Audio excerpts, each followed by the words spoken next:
എല്ലാം നഷ്ടപ്പെട്ട ശേഷവും വീണ്ടും നിങ്ങൾക്ക് എന്തെങ്കിലുമൊക്കെ ചെയ്യാനുള്ള ഒരു ധൈര്യം ബാക്കിയുണ്ട് എന്നുണ്ടെങ്കിൽ അതിനൊരൊറ്റ അർത്ഥമേ ഉള്ളൂ, നിങ്ങൾക്ക് ഒന്നും നഷ്ടപ്പെട്ടിട്ടില്ല എന്ന് തന്നെയാണ്.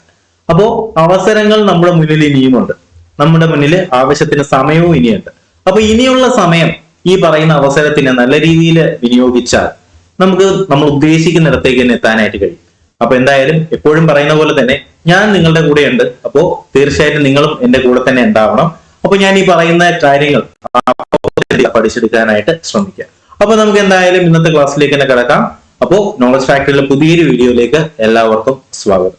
അപ്പൊ നമ്മൾ കഴിഞ്ഞ ക്ലാസ്സുകളിലായിട്ട് കുറച്ചധികം സെക്ഷൻ 25 വരെ നമ്മൾ പഠിച്ച് അവസാനിപ്പിച്ചിട്ടുണ്ടായിരുന്നു അല്ലെ. അപ്പൊ തീർച്ചയായിട്ടും ക്ലാസ് കാണുന്നവര് ക്ലാസ്സിനെ കുറിച്ചുള്ള നിങ്ങളുടെ അഭിപ്രായങ്ങൾ തീർച്ചയായിട്ടും കമന്റുകളായിട്ട് രേഖപ്പെടുത്തണം. അപ്പോ നിങ്ങളുടെ അഭിപ്രായങ്ങൾ തന്നെയാണ് എന്നെ കൊണ്ട് വീണ്ടും ക്ലാസ്സുകൾ ചെയ്യാനുള്ള ഒരു പ്രേരണ തരുന്നത്. നിങ്ങളുടെ അഭിപ്രായങ്ങൾ തന്നെയാണ്, നിങ്ങളുടെ കമന്റ്സും നിങ്ങളുടെ സപ്പോർട്ടും തന്നെയാണ്. അപ്പൊ തീർച്ചയായിട്ടും ഈ പറയുന്ന രീതിയിലുള്ള നിങ്ങളുടെ സപ്പോർട്ട് ഞാൻ പ്രതീക്ഷിച്ചുകൊണ്ട് എന്റെ സപ്പോർട്ട് ഞാൻ നിങ്ങൾക്ക് തരികയാണ്. ഓക്കെ, അപ്പൊ ഇത്രയും ദിവസം നമ്മൾ പഠിച്ചു തീർത്തത് ഈ സെക്ഷൻ ജനറൽ എക്സെപ്ഷൻസ് എന്ന് പറയുന്ന ഈ ഒരു വകുപ്പിന്റെ അല്ലെങ്കിൽ ഈ ഒരു സെക്ഷന്റെ 14 മുതൽ 25 വരെ നമ്മൾ പഠിച്ചിട്ടുണ്ടായിരുന്നു. അപ്പൊ നമ്മൾ ഇന്നത്തെ ക്ലാസ് കൊണ്ട് എന്ത് ചെയ്യാണ്, ജനറൽ എക്സെപ്ഷൻസ് അല്ലെങ്കിൽ പൊതുവായ ഒഴിവാക്കലുകൾ എന്ന് പറയുന്ന ഈ ഒരു കോൺസെപ്റ്റ് പഠിച്ചു തീർക്കാനായിട്ട് പോവുകയാണ്. അപ്പൊ നമ്മൾ ഇന്ന് പഠിക്കാനായിട്ട് പോകുന്നത് സെക്ഷൻ 30 മുതൽ സെക്ഷൻ 44 വരെയുള്ള ഇത്രയും പോർഷൻസ് നമ്മൾ എന്ത് ചെയ്യാണ് ഈ ഒരു ക്ലാസ്സിൽ പഠിക്കാനായിട്ട് പോവുകയാണ്. അപ്പൊ എന്തായാലും ഈ ക്ലാസ് മൊത്തമായി തന്നെ കാണുക.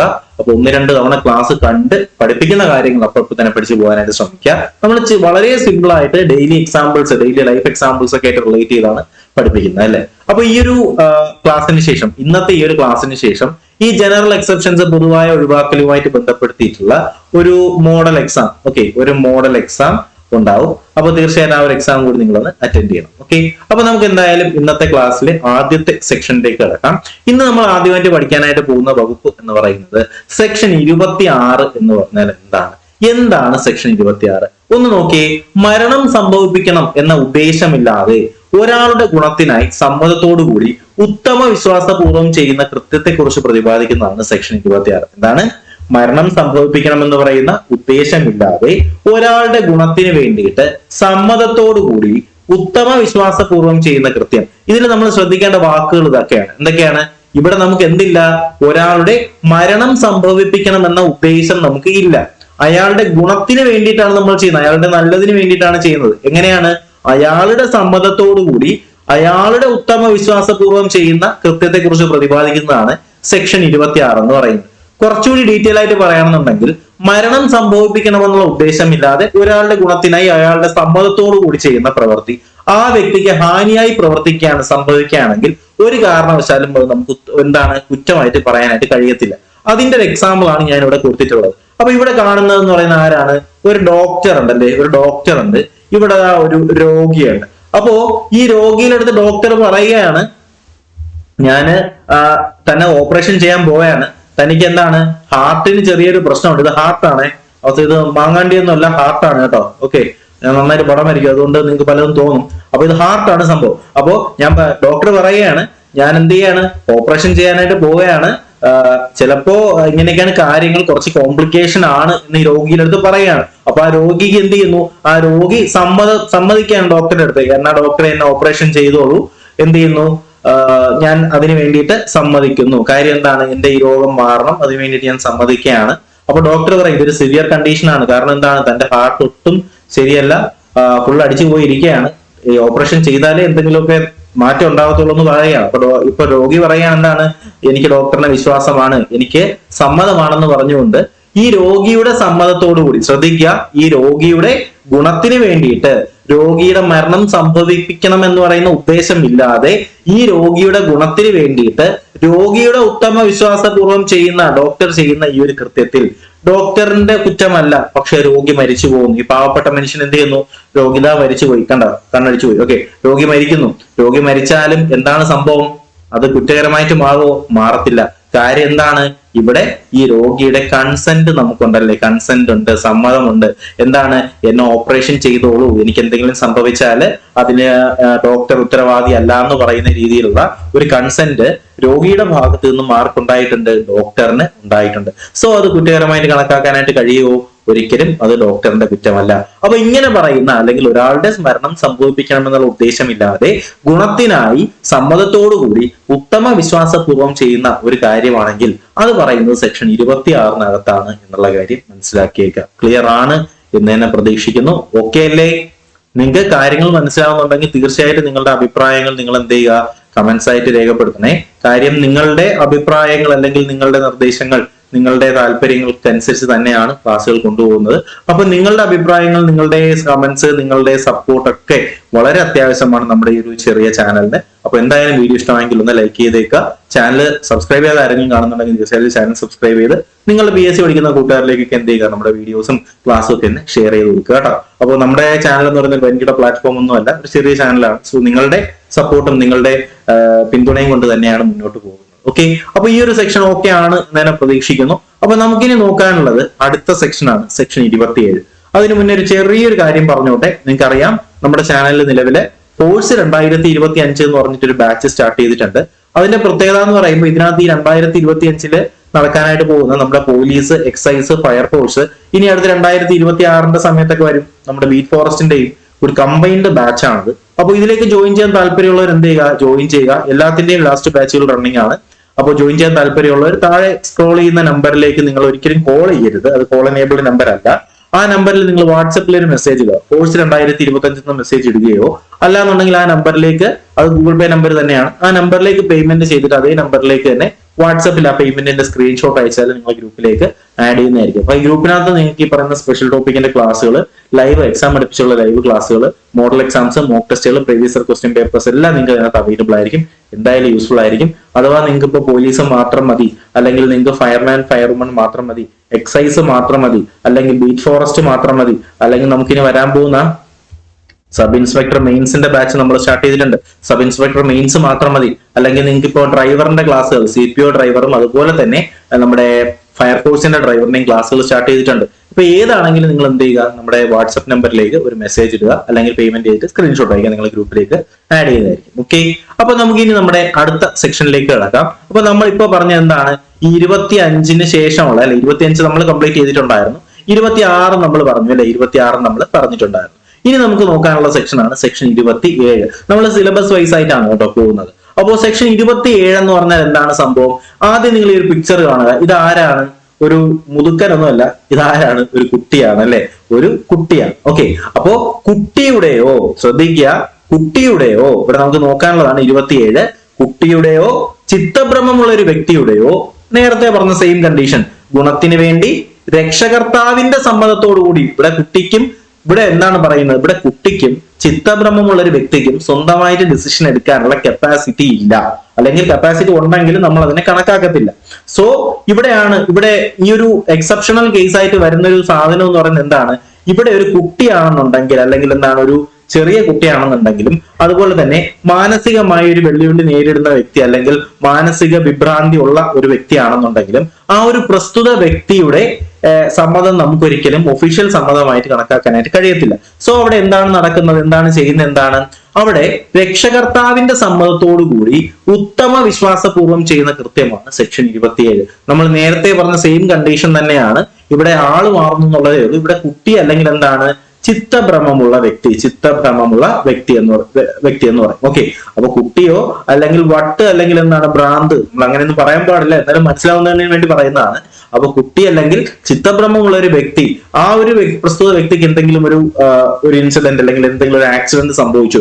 അപ്പൊ കുട്ടിക്ക് ബോധം ഉണ്ടെങ്കിൽ എനിക്ക് സമ്മതമാണെന്ന് കുട്ടിക്ക് പറഞ്ഞാലും കുട്ടിയുടെ സമ്മതം നമുക്ക് അവിടെ അംഗീകരിക്കാൻ കഴിയത്തില്ല. സോ എന്താണ് ചെയ്യുന്നത്, ഒന്നിന് കുട്ടിയായാലും അല്ലെങ്കിൽ ഈ പറയുന്ന ചിത്തഭ്രമമുള്ള ഒരു വ്യക്തിയായാലും ഇവരുടെ പാരന്റ്സിന്റെ സമ്മതമാണ് നമുക്ക് വേണ്ടത്. ഇവിടെ ആരുടെ സമ്മതമാണ് വേണ്ടത്, ഇവിടെ ഇവരുടെ പാരന്റ്സിന്റെ അല്ലെങ്കിൽ രക്ഷകർത്താവിന്റെ സമ്മതമാണ് നമുക്ക് അവിടെ വേണ്ടത്.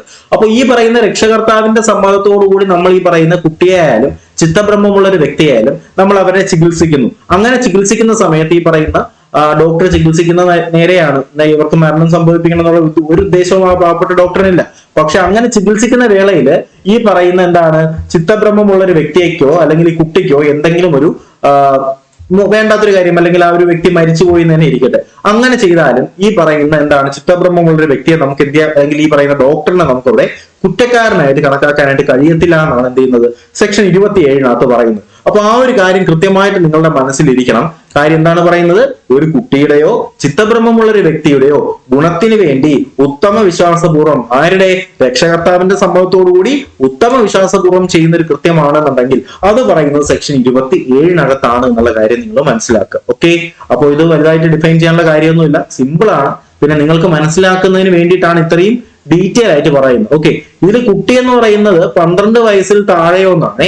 12 വയസ്സിൽ താഴെയോ അല്ലെങ്കിൽ ചിത്തഭ്രമം ബാധിച്ച ഒരാളുടെ രക്ഷകർത്താവിന്റെ നിയമാനുസൃതമായിട്ടുള്ള ചുമതലയുള്ള വ്യക്തിയുടെ സമ്മതത്തോടുകൂടി ചെയ്യുന്ന ഒരു പ്രവൃത്തി കാരണം ആ ഒരു വ്യക്തിക്ക്, അല്ലെങ്കിൽ ഡോക്ടർ ചെയ്യുന്ന ഒരു പ്രവൃത്തി കാരണം ആ ഒരു വ്യക്തിക്ക് ദോഷം സംഭവിച്ചാൽ അത് കുറ്റകരമായിട്ട് കണക്കാക്കാനായിട്ട് കഴിയത്തില്ല കേട്ടോ. എന്നാൽ ഇവിടെ ഒരു കാര്യം ശ്രദ്ധിക്കണം. എന്നാൽ മനഃപൂർവ്വം ഈ പറയുന്ന മരണ കാരണമാകുന്ന ഒരു കൃത്യം ഗുരുതരമായ പരിക്കുണ്ടാക്കുന്നതോ ആയ കൃത്യം എന്നിവ ഈ വകുപ്പിൽ നിന്ന് ഒഴിവാക്കുന്നു. ദാറ്റ് മീൻസ് എന്താണ്? മാരകമായിട്ട് ഈ പറയുന്ന ഈ ഒരു പ്രസ്തുത വ്യക്തിയെ കൊല്ലാൻ വേണ്ടി ചെയ്യുന്നതാവരുത്. ഓക്കെ, ആ ഒരു വ്യക്തിയെ രക്ഷിക്കുന്നതിന്റെ ഇടയിൽ സംഭവിച്ചതാണെങ്കിൽ ഓക്കെ, അല്ലാതെ ആ വ്യക്തിയെ കൊല്ലുന്നതിന് വേണ്ടി ചെയ്യുന്നത് ആവരുത്. ഓക്കെ, അത് തന്നെയാണ് നമുക്ക് ഈ ഒരു സെക്ഷനകത്ത് ഡീറ്റെയിൽ ആയിട്ട് പറയാനുള്ളത്. ആ ഒരു കാര്യവും ഓക്കെ ആണല്ലോ. സെക്ഷൻ 26 ഓക്കെ ആണ്, 27 ഓക്കെ ആണ്. 26 നമ്മൾ എന്താണ് പറഞ്ഞത്? 26 പറഞ്ഞു ഒരു വ്യക്തിയുടെ, അതിപ്പോ ഏത് വ്യക്തിയായാലും ആ ഒരു വ്യക്തിയുടെ സമ്മതത്തോടു കൂടി ഉത്തമ വിശ്വാസപൂർവ്വം ചെയ്യുന്ന ഒരു കൃത്യമാണെങ്കിൽ അത് 26 ആണ്. 27 എന്ന് പറയുമ്പോൾ എന്താണ്? അത് കുട്ടി അല്ലെങ്കിൽ ചിത്തഭ്രമമുള്ള വ്യക്തിയാണെങ്കിൽ അത് 27 ആണ്. ഓക്കെ, എന്നാൽ 28 എന്ന് പറഞ്ഞാൽ എന്താണ്? ഭയം അല്ലെങ്കിൽ തെറ്റിദ്ധാരണ മൂലം സമ്മതം നൽകുന്നത്. എന്താണ് ഇവിടെ ശ്രദ്ധിക്കാനുള്ള ഒരു പോയിന്റ് ആണ്. നമുക്ക് ഈ പറയുന്ന സെക്ഷൻസ് ഒന്നും കഴിഞ്ഞ നമ്മുടെ IPC പഠിച്ചപ്പോൾ നമുക്ക് പഠിക്കാനില്ലായിരുന്നു. ഈ പറയുന്ന 28 പറയുന്ന എന്താണെന്ന് അറിയാമോ? ഭയം അല്ലെങ്കിൽ തെറ്റിദ്ധാരണ. ഇതിനകത്ത് പറയുന്ന ഒരു കാര്യം, ഇതിനകത്ത് പറയുന്ന ഈ 2 വാക്കുകളാണ് നമ്മളെ മാർക്കിലേക്ക് നയിക്കുന്നത്. ഏതൊക്കെയാണ്? 28 പറയുന്നത് ഭയം അല്ലെങ്കിൽ തെറ്റിദ്ധാരണ മൂലം സമ്മതം നൽകുന്നതാണെങ്കിൽ അത് 28 ആണ്. Okay, consent not to be given under the fear or misconception എന്ന് പറഞ്ഞാല് താഴെ പറഞ്ഞിരിക്കുന്ന സന്ദർഭങ്ങളിലാണ് സമ്മതം നൽകുന്നതെങ്കിൽ അതിനെ സമ്മതമായി കണക്കാക്കാൻ കഴിയില്ല എന്ന് പറഞ്ഞാല് കുറച്ച് കണ്ടീഷൻസ് പറയുന്നുണ്ട്. ഈ പറയുന്ന കണ്ടീഷൻസ് എന്ന് പറഞ്ഞാൽ ഒരാളെ ഭയപ്പെടുത്തിക്കൊണ്ടോ ഒരാൾക്ക് തെറ്റായ ധാരണ ഉളവാക്കിക്കൊണ്ടോ നമ്മൾ എന്തെങ്കിലും ഒരു സമ്മതം എഴുതി വാങ്ങിക്കുകയാണ്, ഒരു സമ്മതം വാങ്ങുകയാണെന്നുണ്ടെങ്കിൽ ആ പറയുന്ന കൺസെന്റ് എന്തല്ല? ഈ പറയുന്ന കൺസെന്റിന് നമുക്ക് ഒരിക്കലും അംഗീകരിക്കാനായിട്ട് കഴിയത്തില്ല. ഏതൊക്കെയാണ് ആ സിറ്റുവേഷൻസ് എന്ന് നമുക്ക് നോക്കാം. ഒരു വ്യക്തി പരിക്കിനെ ഭയന്നോ വസ്തുതകളെ കുറിച്ചുള്ള തെറ്റിദ്ധാരണ മൂലമോ ചെയ്യുന്ന സമ്മതം. ഓക്കെ, ഇപ്പൊ എന്താണ്? എനിക്കിപ്പോ ഒരു ആക്സിഡന്റ് സംഭവിച്ചു, ഞാൻ ഹോസ്പിറ്റലിലാണ്. അപ്പൊ ഡോക്ടർ പറയുന്നു അർജന്റായിട്ട് ഈ പറയുന്ന കാര്യങ്ങളൊക്കെ ചെയ്തേ മതിയാവൂ എന്ന് പറയുന്നു. പക്ഷെ എനിക്ക് എന്താണ്? ഈ പറയുന്ന പരിക്കിനെ കുറിച്ച് എനിക്ക് നല്ല പേടിയുണ്ട്. അപ്പൊ ആ ഒരു പേടിയെ അല്ലെങ്കിൽ ആ ഒരു എന്നെ ആ ഡോക്ടർ പറഞ്ഞ് പേടിപ്പിക്കുകയാണ്. അപ്പൊ അങ്ങനെ പേടിപ്പിച്ചിട്ട് ഞാൻ സമ്മതം കൊടുത്താല് എനിക്ക് എന്തെങ്കിലും പറ്റിപ്പോയാൽ ഡോക്ടറിന്റെ കൈമലത്താനായിട്ട് കഴിയത്തില്ല. അതാണ് പറയുന്നത് ഒരു വ്യക്തി പരിക്കിന് ഭയമോ വസ്തുതകളെ കുറിച്ചുള്ള തെറ്റിദ്ധാരണ മൂലമോ ചെയ്യുന്ന സമ്മതമാണെന്നുണ്ടെങ്കിൽ അതെന്തല്ല? സമ്മതമായിട്ട് കണക്കാക്കാനായിട്ട് കഴിയത്തില്ല. അല്ലാന്നുണ്ടെങ്കിൽ മനസ്സിൽ അല്ലെങ്കിൽ ഒരു അസ്വസ്ഥമോ അല്ലെങ്കിൽ ലഹരി കാരണം സമ്മതം നൽകുന്നതിന്റെ അഭാവം, അതുപോലെ തന്നെ അനന്തരഫലവും മനസ്സിലാക്കാൻ കഴിയാത്ത വ്യക്തിയുടെ സമ്മതം എന്ന് പറഞ്ഞാൽ എന്താണ്? ഇവിടെയും എക്സാമ്പിൾ ഞാൻ തന്നെയാണ്. ഞാൻ എന്ത് ചെയ്യുന്നു? എനിക്ക് പെട്ടെന്നൊരു ടെൻഷൻ അല്ലെങ്കിൽ എന്താണ് ഏതെങ്കിലും ഒരു ആക്സിഡന്റ് ഇപ്പൊ എനിക്ക് സംഭവിച്ചു നോക്കിയോ, എനിക്ക് എന്ത് ചെയ്യുന്നു? ആ ആക്സിഡന്റ് സംഭവിച്ച് എനിക്ക് മനസ്സിന് ഭയങ്കര അസ്വസ്ഥമാണ് എന്റെ. കൂടാതെ ഞാൻ എന്ത് ചെയ്തിട്ടുണ്ട്? മദ്യപിച്ചിട്ടുണ്ട്. അങ്ങനെയാണെന്നുണ്ടെങ്കിൽ സ്വാഭാവികമായിട്ടും എനിക്ക് കറക്റ്റ് ആയിട്ടൊരു ഡിസിഷൻ പറയാനായിട്ട് പറ്റത്തില്ല. ആ ഒരു അവസ്ഥയിൽ ഞാൻ കൊടുക്കുന്ന ഒരു സമ്മതം ഒരിക്കലും നമുക്ക് സമ്മതമായിട്ട് കണക്കാക്കാൻ കഴിയില്ല എന്നാണ് സെക്ഷൻ ഏതിൽ പറയുന്നത്? 28. നിങ്ങൾ ചുമ്മാ കഥ മാത്രം കേൾക്കരുത്, സെക്ഷൻ കൂടെ പഠിച്ചോളാം. അപ്പൊ 28 അതാണ് പറയുന്നത്. കൂടാതെ 12 വയസ്സിന് താഴെയുള്ള കുട്ടിയുടെ സമ്മതവും നമുക്ക് ഒരിക്കലും അംഗീകരിക്കാനായി കഴിയില്ല. അപ്പൊ ഈ പറയുന്ന 3 കണ്ടീഷൻസിലും കൊടുക്കുന്ന സമ്മതം എന്തല്ല? സമ്മതമല്ല, മൗനം സമ്മതമല്ല. ഓക്കെ, അപ്പൊ 28 പറയുന്നത് എന്താണ്? ഭയം അല്ലെങ്കിൽ തെറ്റിദ്ധാരണ കാരണം ഒരു സമ്മതം നൽകിയാൽ, ഒരു കൺസെന്റ് നൽകിയാൽ ഒരിക്കലും ആ പറയുന്ന കൺസെന്റിന് നമുക്കൊരു യഥാർത്ഥ കൺസെന്റ് അല്ലെങ്കിൽ കറക്റ്റ് കൺസെന്റ് അല്ലെങ്കിൽ കറക്റ്റ് സമ്മതമാണെന്ന് പറയാനായി കഴിയില്ല. കണ്ടീഷൻസ് ഓർമ്മയുണ്ടല്ലോ, എന്തൊക്കെയാണ്? ഒന്നെന്ന് പറയുന്നത് നമ്മൾ ആരെങ്കിലും പറഞ്ഞ് തെറ്റിദ്ധരിപ്പിച്ചാൽ ആ തെറ്റിദ്ധാരണയിൽ മുകളിൽ കൊടുക്കുന്ന സമ്മതം. 2 പറയുന്നത് എന്താണ്? ലഹരി കാരണമോ അല്ലെങ്കിൽ മനസ്സിന് എന്തെങ്കിലും ഒരു അസ്വസ്ഥത ഉള്ള സമയത്ത് നമ്മൾ കൊടുക്കുന്ന സമ്മതം, അത് സമ്മതമല്ല. പിന്നെ പറയുന്നത് എന്താണ്? 12 വയസ്സിന് താഴെയുള്ള കുട്ടിയുടെ സമ്മതം സമ്മതമല്ലെന്നാണ് പറയുന്നത്. ഇത്രയും കാര്യങ്ങൾ വ്യക്തമായിട്ട് മനസ്സിലാക്കുക, വളരെ പ്രധാനപ്പെട്ട പോയിന്റ് ആണ്. ഓക്കെ, ഇനി നമുക്ക് നോക്കാനുള്ളതാണ് സെക്ഷൻ 29 എന്ന് പറഞ്ഞാൽ എന്താണ്. അപ്പോ നമ്മൾ 26 പറഞ്ഞു, ഓർമ്മയുണ്ടല്ലോ? എന്താണ് 26? ഒരു വ്യക്തിയുടെ സമ്മതത്തിനായി ഉത്തമ വിശ്വാസപൂർവ്വം ഗുണത്തിനായിട്ട് ചെയ്യുന്ന ഒരു പ്രവൃത്തിയാണെന്നുണ്ടെങ്കിൽ 26. 27 എന്ന് പറഞ്ഞാൽ എന്താണ് 27? നമ്മൾ പറഞ്ഞു 27-നകത്ത് കുട്ടിയുടെയും ചിത്തഭ്രമമുള്ള വ്യക്തിയുടെയും വിത്ത് പാരന്റ്സ് കൺസെന്റ് ആണെങ്കിൽ അത് 27 ആണ്. എന്താണ് 28 എന്ന് പറഞ്ഞാൽ എന്താണ്? നമ്മൾ ഇപ്പൊ പറഞ്ഞതാണ്. എന്താണ് 28-നകത്ത് നമ്മൾ പറഞ്ഞ കാര്യം എന്തായിരുന്നു? ഭയം അല്ലെങ്കിൽ തെറ്റിദ്ധാരണ മൂലം സംഭവം നൽകുകയാണെങ്കിൽ അതെന്താണ് 28. അതിന് നമുക്ക് കൺസെന്റ് ആയിട്ട് കണക്കാക്കാൻ കഴിയില്ല. അപ്പൊ ഇനി നമുക്ക് നോക്കാനുള്ളതാണ് 29. ഞാൻ ഈ റിവൈസ് ചെയ്യുന്നത് നിങ്ങൾക്ക് വീണ്ടും വീണ്ടും മനസ്സിലാവുന്നതിന് വേണ്ടിയിട്ടാണ്. അപ്പൊ 29-ൽ നമ്മൾ എന്താണ് പറയുന്നത്? Exclusion of act which are offences independently of harm caused എന്നാണ് പറയുന്നത്. എന്ന് പറഞ്ഞാൽ വകുപ്പ് 25, 26, 27 എന്നിവയിലെ ഒഴിവാക്കലുകളിൽ ഉണ്ടാകുന്നതോ ഉണ്ടാകാൻ ഉദ്ദേശിച്ചതോ ആയ അല്ലെങ്കിൽ സാധ്യതയുണ്ട് എന്നറിയുന്നതോ ആയിട്ടുള്ള ഏതെങ്കിലും ദ്രോഹത്തിൽ നിന്ന് സ്വതന്ത്രമായ കുറ്റകൃത്യങ്ങളെ അല്ലെങ്കിൽ കുറ്റകൃത്യങ്ങളായിട്ടുള്ള പ്രവൃത്തികളെ ഒഴിവാക്കിയാൽ ഇങ്ങനെ പരീക്ഷയ്ക്ക് എന്തായാലും ചോദിക്കില്ല. 29 ഈ ഒരു രീതിയിൽ എന്തായാലും നിങ്ങൾക്ക് പരീക്ഷയ്ക്ക് ചോദിക്കില്ല. എക്സാക്ട് ഡെഫിനിഷൻ ആണ് ഇതിൽ ഞാൻ കൊടുത്തിട്ടുള്ളത്. ഈ രീതിയിൽ എന്തായാലും ചോദിക്കില്ല. 29 ചോദിക്കാൻ പോകുന്നത് ഈ ഒരു സന്ദർഭം അല്ലെങ്കിൽ ഈ ഒരു ഉദാഹരണം അനുസരിച്ചുകൊണ്ടാണ് നിങ്ങൾക്ക് ഇവിടെ 29 ചോദിക്കാൻ പോകുന്നത്. എന്താണ്? ഗർഭമലസിപ്പിക്കൽ സ്ത്രീയുടെ ജീവൻ രക്ഷിക്കുന്നതിന് വേണ്ടി സതുദ്ദേശത്തോടു കൂടി ചെയ്യുന്നതല്ലാത്ത പക്ഷം എന്താണ്? ഒരു ഗർഭമലസിപ്പിച്ചു, ഒരു പ്രഗ്നന്റ് ലേഡിയുടെ ഗർഭമലസിപ്പിച്ചു. എന്തിനു വേണ്ടിയിട്ടാണ്? ആ ഗർഭം അലസിപ്പിച്ചില്ല എന്നുണ്ടെങ്കിൽ അമ്മ രക്ഷപ്പെടുത്തില്ല. ആ ഒരു സിറ്റുവേഷനിൽ ആ ഗർഭം അലസിപ്പിച്ചു. അങ്ങനെയാണെന്നുണ്ടെങ്കിൽ അത് സ്ത്രീക്ക് ഹാനിയൊന്നും സംഭവിച്ചില്ലെങ്കിലും അവ കുറ്റകരമാണെന്നാണ് പറയുന്നത്. അങ്ങനെ ഗർഭം അലസിപ്പിക്കുന്നതിന് സ്ത്രീയോ അവളുടെ രക്ഷകർത്താവോ നൽകുന്ന സമ്മതം ആ കൃത്യത്തെ ന്യായീകരിക്കുന്നതല്ല. മനസ്സിലായോ? വേറൊന്നുമല്ല. ഇപ്പൊ ഒരു പ്രഗ്നന്റ് ലേഡി, ആ പ്രഗ്നന്റ് ലേഡിയെ അബോർട്ട് ചെയ്തു. ദാറ്റ് മീൻസ് അവരുടെ ഗർഭം അലസിപ്പിച്ചു. ഡോക്ടറിന് അത് ചെയ്തേ മതിയാവും. കാരണം എന്താണ്? അങ്ങനെ ചെയ്തില്ലെങ്കിൽ അവിടെ അമ്മ മരിച്ചു പോകും, ആ ഒരു ലേഡി മരിച്ചു പോകും. അങ്ങനെയാണെന്നുണ്ടെങ്കിൽ അമ്മയെ രക്ഷിക്കുന്നതിന് വേണ്ടിയിട്ട് വേണമെങ്കിൽ അബോർട്ട് ചെയ്യാം. പക്ഷേ അമ്മ പറയുകയാണ് എന്റെ കുട്ടിയെ അബോർട്ട് ചെയ്തോളൂ എന്ന് പറഞ്ഞിട്ട് അമ്മ സ്വമേധയാ എന്ത് ചെയ്യുന്നു? അബോർട്ട് ചെയ്യുന്നതിന് വേണ്ടി പോവുകയാണ്. അല്ലെങ്കിൽ ആ ഒരു രക്ഷകർത്താവ് പാരന്റ്സിന്റെയോ ഭർത്താവിന്റെയോ സമ്മതത്തോടു കൂടി അബോർട്ട് ചെയ്യുന്നതിന് വേണ്ടിയിട്ട് പോവുകയാണ്. അങ്ങനെ ചെയ്താൽ അത് കുറ്റകരമാണ്. പക്ഷെ അവിടെ ജീവൻ രക്ഷിക്കുന്നതിന് വേണ്ടിയിട്ടാണെങ്കിൽ കുറ്റകരമല്ല. ആ ഒരു സിറ്റുവേഷൻ നിങ്ങൾ മനസ്സിലാക്കുക. ഇതിനെക്കുറിച്ച് പ്രതിപാദിക്കുന്നതാണ് സെക്ഷൻ 29. ഇവിടെ നിന്ന് ചോദിക്കാൻ സാധ്യതയുള്ളത് ഈ രീതിയിലുള്ള ചോദ്യമായിരിക്കും. ഓക്കെ, ഒരിക്കലും നമ്മുടെ ഈ പറയുന്ന ഘടാഘടിയൻ ആയിട്ടുള്ള ചോദ്യങ്ങളൊന്നും നമുക്ക് ഈ ഒരു സെക്ഷനിൽ നിന്ന് പ്രതീക്ഷിക്കേണ്ട, ചോദിക്കത്തില്ല. ഇവിടുന്ന് ചോദിക്കുന്നെങ്കിൽ ഈ ഒരു സിറ്റുവേഷനിലായിരിക്കും. ഇങ്ങനെ തന്നെ പഠിച്ചു വെച്ചേക്കുക. ഓക്കെ, 29 നമ്മൾ ഇതിനെക്കുറിച്ചാണ് പ്രതിപാദിക്കുന്നത്. 26 ഓർമ്മയുണ്ട്. എന്താണ് 26 എന്ന് പറഞ്ഞാല്? പറഞ്ഞു, ഒരു വ്യക്തിയുടെ ഗുണത്തിനായി അയാളുടെ സമ്മതത്തോടുകൂടി ഉത്തമ വിശ്വാസപൂർവ്വം ചെയ്യുന്നത് 26. 27 ചിത്തഭ്രമമുള്ള വ്യക്തിയുടെയോ കുട്ടിയുടെയോ നല്ലതിന് വേണ്ടിയിട്ട് രക്ഷകർത്താവിന്റെ സമ്മതത്തോടുകൂടി ഉത്തമ വിശ്വാസപൂർവ്വം ചെയ്യുന്നത് 27 അല്ലെ. 28 നമ്മൾ എന്താണ് പറഞ്ഞത്? 28 അതിൽ പറഞ്ഞത് നമ്മൾ നേരത്തെ പറഞ്ഞ അല്ലെങ്കിൽ ലാസ്റ്റ് പറഞ്ഞ ആ ഒരു ഇൻസിഡന്റ് ആണ്. ഭയം അല്ലെങ്കിൽ തെറ്റിദ്ധാരണ അല്ലെ. ഭയം അല്ലെങ്കിൽ തെറ്റിദ്ധാരണ കാരണം നമ്മൾ എന്തെങ്കിലും സമ്മതം കൊടുത്താൽ അതൊരിക്കലും സമ്മതമായി കണക്കാക്കാൻ കഴിയില്ല എന്നാണ് 28 പറഞ്ഞത്. 29 നമ്മൾ എന്താണ് പറഞ്ഞത്? ഗർഭമലസിപ്പിക്കുന്നത് സ്ത്രീയുടെ ജീവൻ രക്ഷിക്കുന്നതിന് വേണ്ടിയാണെങ്കിൽ ഓക്കെയാണ്, സതുദ്ദേശമാണെങ്കിൽ ഓക്കെയാണ്. അല്ലാത്ത പക്ഷം സമ്മതത്തോടുകൂടി ചെയ്താലും അത് കുറ്റകരം തന്നെയാണ് എന്നാണ് 29 പറയുന്നത്. ഓക്കെ അല്ലേ? ഇനി നമുക്ക് നോക്കാനുള്ളതാണ് സെക്ഷൻ 30. അപ്പോ 26 okay, 27 okay, 28 okay, 29 okay. 4 sections നമ്മൾ പഠിച്ചിട്ടുണ്ട്. 5ാമത്തെ സെക്ഷനിലേക്ക് കടക്കുന്നു. 30ാമത്തെ സെക്ഷൻ. ഒരു വ്യക്തിയുടെ ഗുണത്തിനായി സമ്മതം കൂടാതെ ഉത്തമ വിശ്വാസപൂർവ്വം ചെയ്യുന്ന കൃത്യം. എന്താണ്?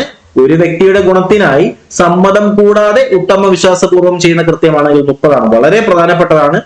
സ്ഥിരമായി ചോദ്യം വരുന്നൊരു ചോദ്യമാണ് കേട്ടോ. അപ്പോ എന്താണ് 30 എന്ന് ചോദിച്ചാല്, പ്രത്യേക സാഹചര്യങ്ങൾ, ചില സാഹചര്യങ്ങളിൽ നമുക്ക് ആ വ്യക്തിയുടെ സമ്മതം ചോദിക്കാനൊന്നും പറ്റത്തില്ല. ആ സമ്മതം നൽകാൻ കഴിയാത്ത അവസ്ഥയാണെന്നുണ്ടെങ്കിൽ അയാൾക്ക് ഹാനികരണമാകണം അല്ലെങ്കിൽ അയാൾക്ക് ദോഷമാകണമെന്നുള്ള ഉദ്ദേശമില്ലാതെ അയാളുടെ നന്മയ്ക്ക് വേണ്ടി ചെയ്യുന്ന ഒരു പ്രവൃത്തി കാരണം അയാൾക്ക് എന്തെങ്കിലും ചെറിയൊരു ദോഷം സംഭവിച്ചാൽ നമുക്ക് അതിന് എന്തായിട്ട് പറയാനായി പറ്റത്തില്ല? കുറ്റകരമാണെന്ന് പറയാനായി കഴിയത്തില്ല. എക്സാമ്പിൾ പറയുമ്പോൾ നിങ്ങൾക്ക് മനസ്സിലാവും. ആ സെക്ഷൻ, ആ ഡെഫിനിഷൻ നിങ്ങൾ നോക്കുക. ഒരു വ്യക്തിയുടെ ഗുണത്തിന് വേണ്ടിയിട്ട് അയാളുടെ സമ്മതം കൂടാതെ ഉത്തമ വിശ്വാസത്തോടു കൂടി ചെയ്യുന്ന കുറ്റമാണെങ്കിൽ അതിനെ പറയുന്നതാണ് എന്ത്? സെക്ഷൻ 30. എക്സാമ്പിൾ ആയി പറഞ്ഞാൽ ഇവിടെ ഞാൻ ഒരു പിക്ചർ കൊടുത്തിട്ടുണ്ട്, അത് നോക്കിയേ. ഇവിടെ എന്താ സംഭവിച്ചത്? ഇവിടെ നല്ല പൊക്കമുള്ള ഒരു വീടാണ്. ഇതിപ്പോ 2 നില പോട്ടെ, ഇതൊരു 3 നില വീടാണ്. പക്ഷെ ഈ 3 നില വീടിൽ നിന്ന് താഴോട്ട് ചാടിയാൽ ഈ സ്ത്രീക്ക് അല്ലെങ്കിൽ ഈ ലേഡി എന്ത് ചെയ്യും?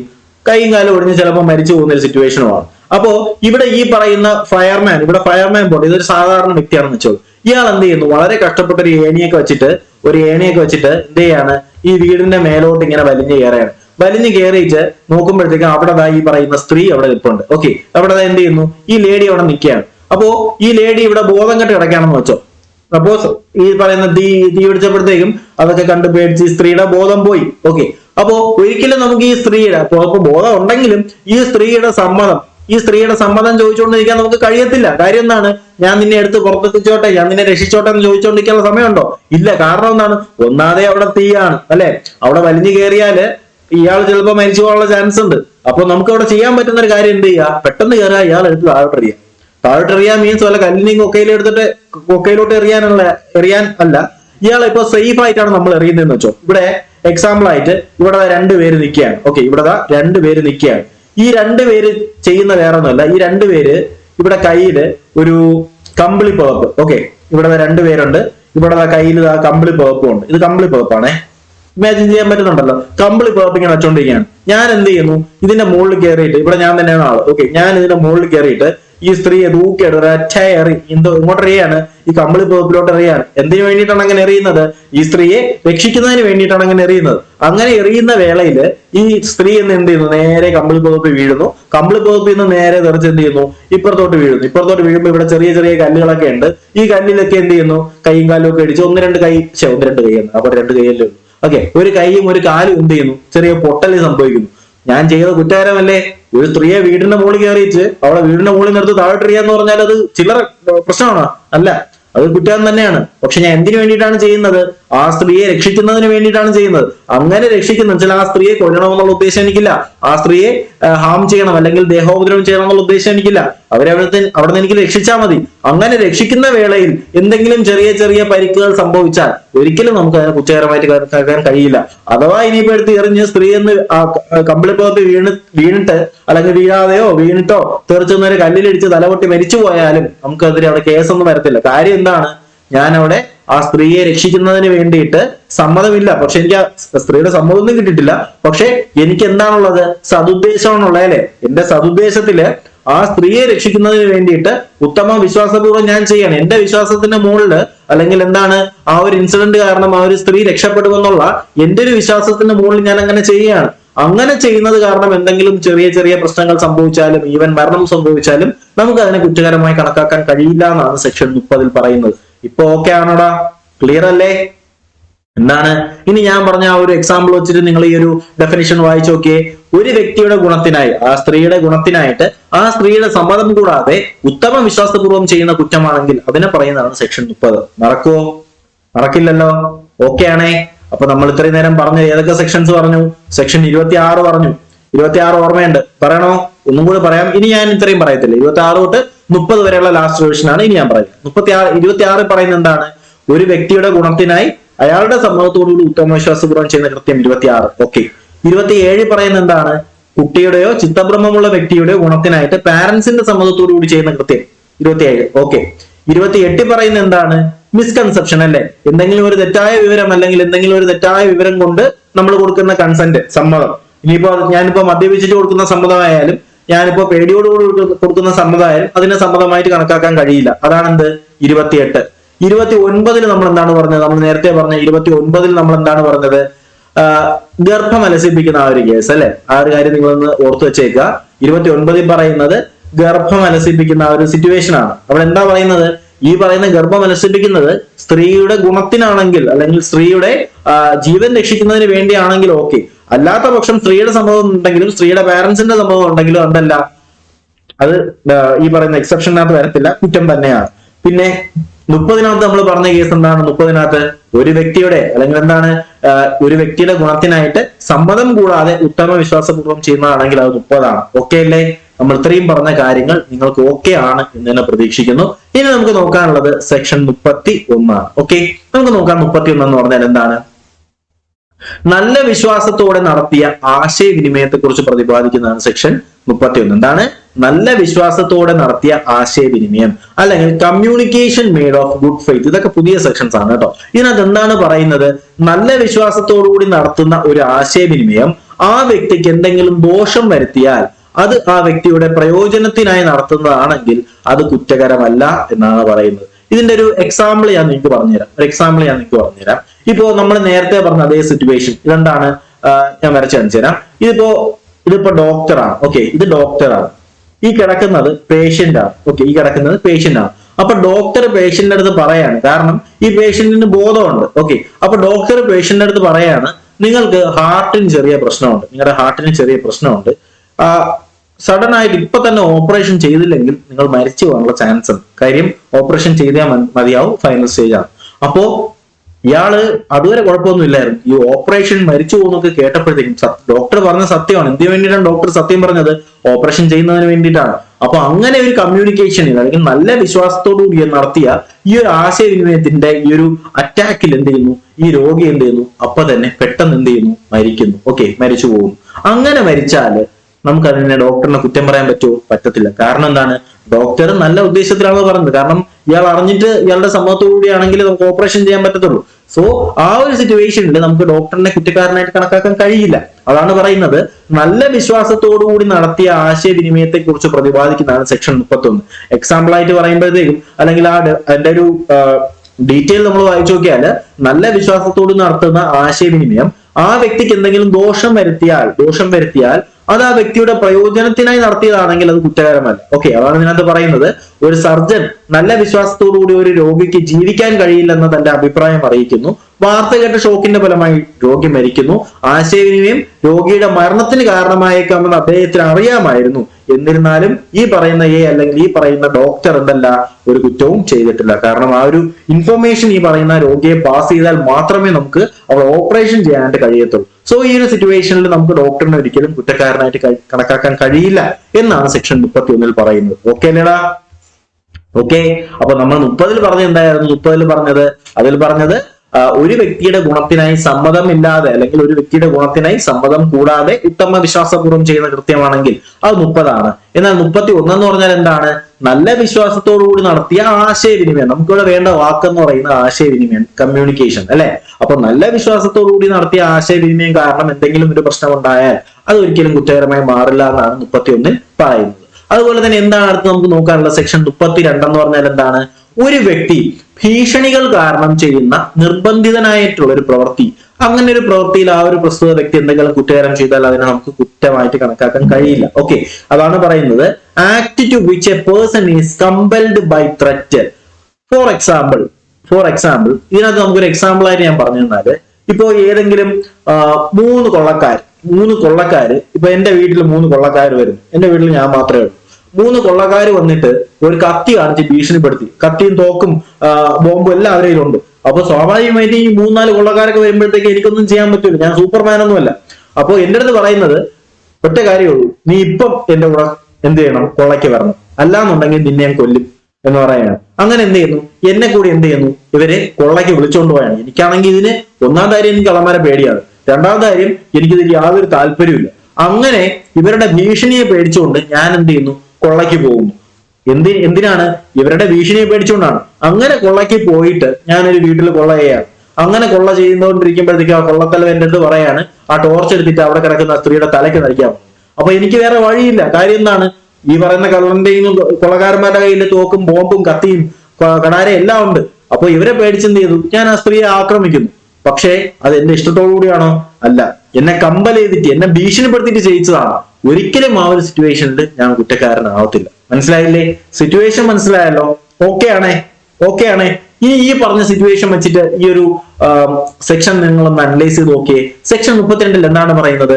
ഒരു വ്യക്തി ഭീഷണികൾ കാരണം ചെയ്യുന്ന നിർബന്ധിതനായ പ്രവൃത്തിയാണെങ്കിൽ അതിനെക്കുറിച്ച് പ്രതിപാദിക്കുന്ന 32. ഒരു വ്യക്തി ഭീഷണികൾ കാരണം ചെയ്യുന്ന നിർബന്ധിതമായിട്ടുള്ള പ്രവൃത്തിയാണെങ്കിൽ അതിനെക്കുറിച്ച് പ്രതിപാദിക്കുന്ന വകുപ്പാണ് സെക്ഷൻ 32 എന്ന് പറയുന്നത്. അതിനകത്ത് എന്താണ് പറയുന്നത്? കൊലപാതകം, വധശിക്ഷയ്ക്ക് അർഹമായിട്ടുള്ള ഭരണകൂടത്തിനെതിരായിട്ടുള്ള കുറ്റകൃത്യങ്ങൾ ഒഴികെ തത്സമയ മരണത്തിന് കാരണമായേക്കാവുന്ന ഭീഷണികളിൽ നിന്നും നിർബന്ധിതനായിട്ട് ഒരു കുറ്റകൃത്യം ചെയ്യുന്ന ഓരോ വ്യക്തിയും ക്രിമിനൽ കുറ്റത്തിന് ബാധ്യസ്ഥനല്ല. അതിന്റെ ഒരു എക്സാമ്പിൾ ആണ്, ഒരു വിശദീകരണമാണ് ഇതിനകത്ത് കൊടുത്തിട്ടുള്ളത്. സ്വന്തം ഇഷ്ടപ്രകാരമോ അല്ലെങ്കിൽ അടിക്കുമെന്നോ ഉള്ള ഭീഷണിയാലോ കൊള്ളക്കാരുടെ സ്വഭാവം അറിഞ്ഞ കൊള്ളക്കാരുടെ സംഘത്തിൽ ചേരുന്ന ഒരാൾ. ഓക്കെ, ഞാൻ നേരത്തെ പറഞ്ഞ എക്സാമ്പിൾ ആണ്. നിർബന്ധിതനായതിന്റെ പേരിൽ ഈ നിയമപ്രകാരം കുറ്റകരമായ ഒരു കാര്യം ചെയ്താൽ ഇത് ഈ നിയമത്തിൽ നിന്നും ഒഴിവാക്കുന്നതാണ്. ദാറ്റ് മീൻസ് എന്താണ്? ഇവിടെ ഞാൻ ആ സ്ത്രീയുടെ തലയ്ക്ക് അടിക്കുന്നേ ഉള്ളൂ, ആ സ്ത്രീ മരിക്കുന്നില്ല. മരിച്ചാൽ കൊലക്കുറ്റമാണ്. മരിച്ചില്ല എന്നുണ്ടെങ്കിൽ എന്തല്ല, എന്നെ കുറ്റക്കാരനായിട്ട് കണക്കാക്കാനായിട്ട് കഴിയില്ല. അതാണ് ഇതിനകത്ത് പറയുന്നത്. എന്താണ്? കൊലപാതകമോ വധശിക്ഷയോ ആണെന്നുണ്ടെങ്കിൽ, വധശിക്ഷയ്ക്ക് കാരണമായേക്കാവുന്ന ഭരണകൂടത്തിനെതിരായിട്ടുള്ള കുറ്റകൃത്യങ്ങളാണെന്നുണ്ടെങ്കിൽ നമുക്ക് ഒരിക്കലും അതിനെ എക്സെപ്ഷൻ ആയിട്ട് കണക്കാക്കാൻ കഴിയത്തില്ല. എന്നാൽ അല്ലാത്ത രീതിയിലുള്ള ഈ പറയുന്ന മരണം, നമ്മളെ കൊല്ലുമെന്നുള്ള ഒരു ടെൻഷനിൽ, ആ ഒരു പേടിയിൽ നമ്മൾ ഈ ചെയ്യുന്ന ഒരു ഭീഷണിയുടെ മുകളിൽ നമ്മൾ ഈ ചെയ്യുന്ന കൃത്യം ഒരിക്കലും നമുക്ക് എന്ത് ചെയ്യാൻ പറ്റത്തില്ല, കുറ്റകരമായിട്ട് കണക്കാക്കാൻ കഴിയില്ല. അതിനെ കുറിച്ച് പറയുന്നതാണ് സെക്ഷൻ 32. ഓക്കെ, അപ്പോ സിറ്റുവേഷൻ ഇതാണെന്ന് മാത്രം മനസ്സിലാക്കുക. ഒരു വ്യക്തി ഭീഷണികൾ കാരണം ചെയ്യുന്ന നിർബന്ധിതനായിട്ടുള്ള ഒരു പ്രവൃത്തിയാണെങ്കിൽ അതിനെക്കുറിച്ച് പ്രതിപാദിക്കുന്ന BNS വകുപ്പ് ചോദിച്ചാൽ അത് ഭാരതീയ ന്യായ സംഹിതയിലെ സെക്ഷൻ 32 ആണെന്നുള്ള കാര്യം ഒന്ന് മനസ്സിലാക്കിയേക്കുക. ക്ലിയർ ആണേ? ഓക്കെ ആണേ? അപ്പൊ നമ്മൾ 30-ൽ പറഞ്ഞ എന്താണ്? 30-ൽ പറഞ്ഞത് ഒരു വ്യക്തിയുടെ ഗുണത്തിനായി സമ്മതം കൂടാതെ ഉത്തമ വിശ്വാസപൂർവ്വം ചെയ്ത കൃത്യമാണെങ്കിൽ 30 ആണ്. 31-ൽ നമ്മൾ എന്ത് പറഞ്ഞു? നല്ല വിശ്വാസത്തോടു കൂടി നടത്തിയ ആശയവിനിമയം ഒരാളുടെ മരണത്തിന് കാരണമായാൽ ഒരിക്കലും നമുക്ക് അയാളെ കുറ്റക്കാരനായിട്ട് കണക്കാക്കാൻ കഴിയില്ല. എന്നാൽ എന്താണ് 32? ഏതെങ്കിലും വ്യക്തിയുടെ ഭീഷണികൾ കാരണം ചെയ്യുന്ന നിർബന്ധിതനായിട്ടുള്ള പ്രവൃത്തിയാണെങ്കിൽ അത് സെക്ഷൻ 32 ആണ്. ഇനി നമുക്ക് നോക്കാനുള്ളത് സെക്ഷൻ 33 എന്ന് പറഞ്ഞാൽ എന്താണ്? ചെറിയ ദോഷം വരുത്തുന്ന പ്രവൃത്തിയാണെന്നുണ്ടെങ്കിൽ അത് 33. സിമ്പിൾ ആണ് കേട്ടോ. 33 എന്ന് പറഞ്ഞാൽ ചെറിയ ദോഷം വരുത്തുന്ന പ്രവൃത്തി. ഒരു വിവേക ബുദ്ധിയുള്ള ഒരു വ്യക്തി പരാതിപ്പെടാത്ത വിധം നിസ്സാരമായിട്ടുള്ള ദോഷം ഉണ്ടാക്കുന്ന പ്രവൃത്തി ചെയ്താൽ അത് കുറ്റകരമല്ല. എന്ന് വെച്ചാൽ എന്താണ്? ഇപ്പൊ ഏതെങ്കിലും എന്റെ ഒരു കൂട്ടുകാരൻ പോട്ടെ, എന്റെ ഒരു ശത്രു എന്ന് വെച്ചോളൂ, അയാൾ എന്നെ വന്നിട്ട് എന്താണെന്ന് ചോദിച്ചിട്ട് എന്നെ എന്ത് ചെയ്യുന്നു? ഒരു തള്ളുന്നു. അവിടെ എന്നെ പിടിച്ച് തള്ളുന്നത് കുറ്റകരമാണെന്ന് വെച്ചാൽ കുറ്റകരമാണ്. ഞാൻ എന്ത് ചെയ്യുന്നു? തള്ളുന്ന ഒരു ഫോഴ്സിൽ ഞാൻ ചെന്ന് വീഴുന്നുണ്ട്. പക്ഷെ എനിക്ക് മുറിവൊന്നും സംഭവിച്ചിട്ടില്ല, എനിക്ക് വേറെ പരിക്കൊന്നും പറ്റിയിട്ടില്ല. എന്നാ അയാൾ ചെയ്ത കുറ്റകരമല്ലേ? എന്നാ അയാൾ ചെയ്ത കുറ്റകരമാണല്ലേ? എന്നാൽ അയാൾ ചെയ്ത കുറ്റമാണ്. പക്ഷെ അതെന്താണ്? ചെറിയ ദോഷം വരുന്ന പ്രവൃത്തിയാണ്. എനിക്ക് വിവേകം ഉള്ളതുകൊണ്ട് ഞാൻ എന്ത് ചെയ്തില്ല? പരാതി കൊടുക്കാൻ പോയില്ല. കാരണം പരാതി കൊടുത്ത് എന്തിനു വെറുതെ അതിന്റെ പുറകെ കിടന്ന് ഓടുന്നതെന്ന് വിചാരിച്ചിട്ട് ഞാൻ പരാതി കൊടുക്കാൻ പോയില്ല. എന്നാ അത് കുറ്റകരമാണോ? കുറ്റകരമല്ല. ഓക്കെ അല്ലേ? എന്താണ്?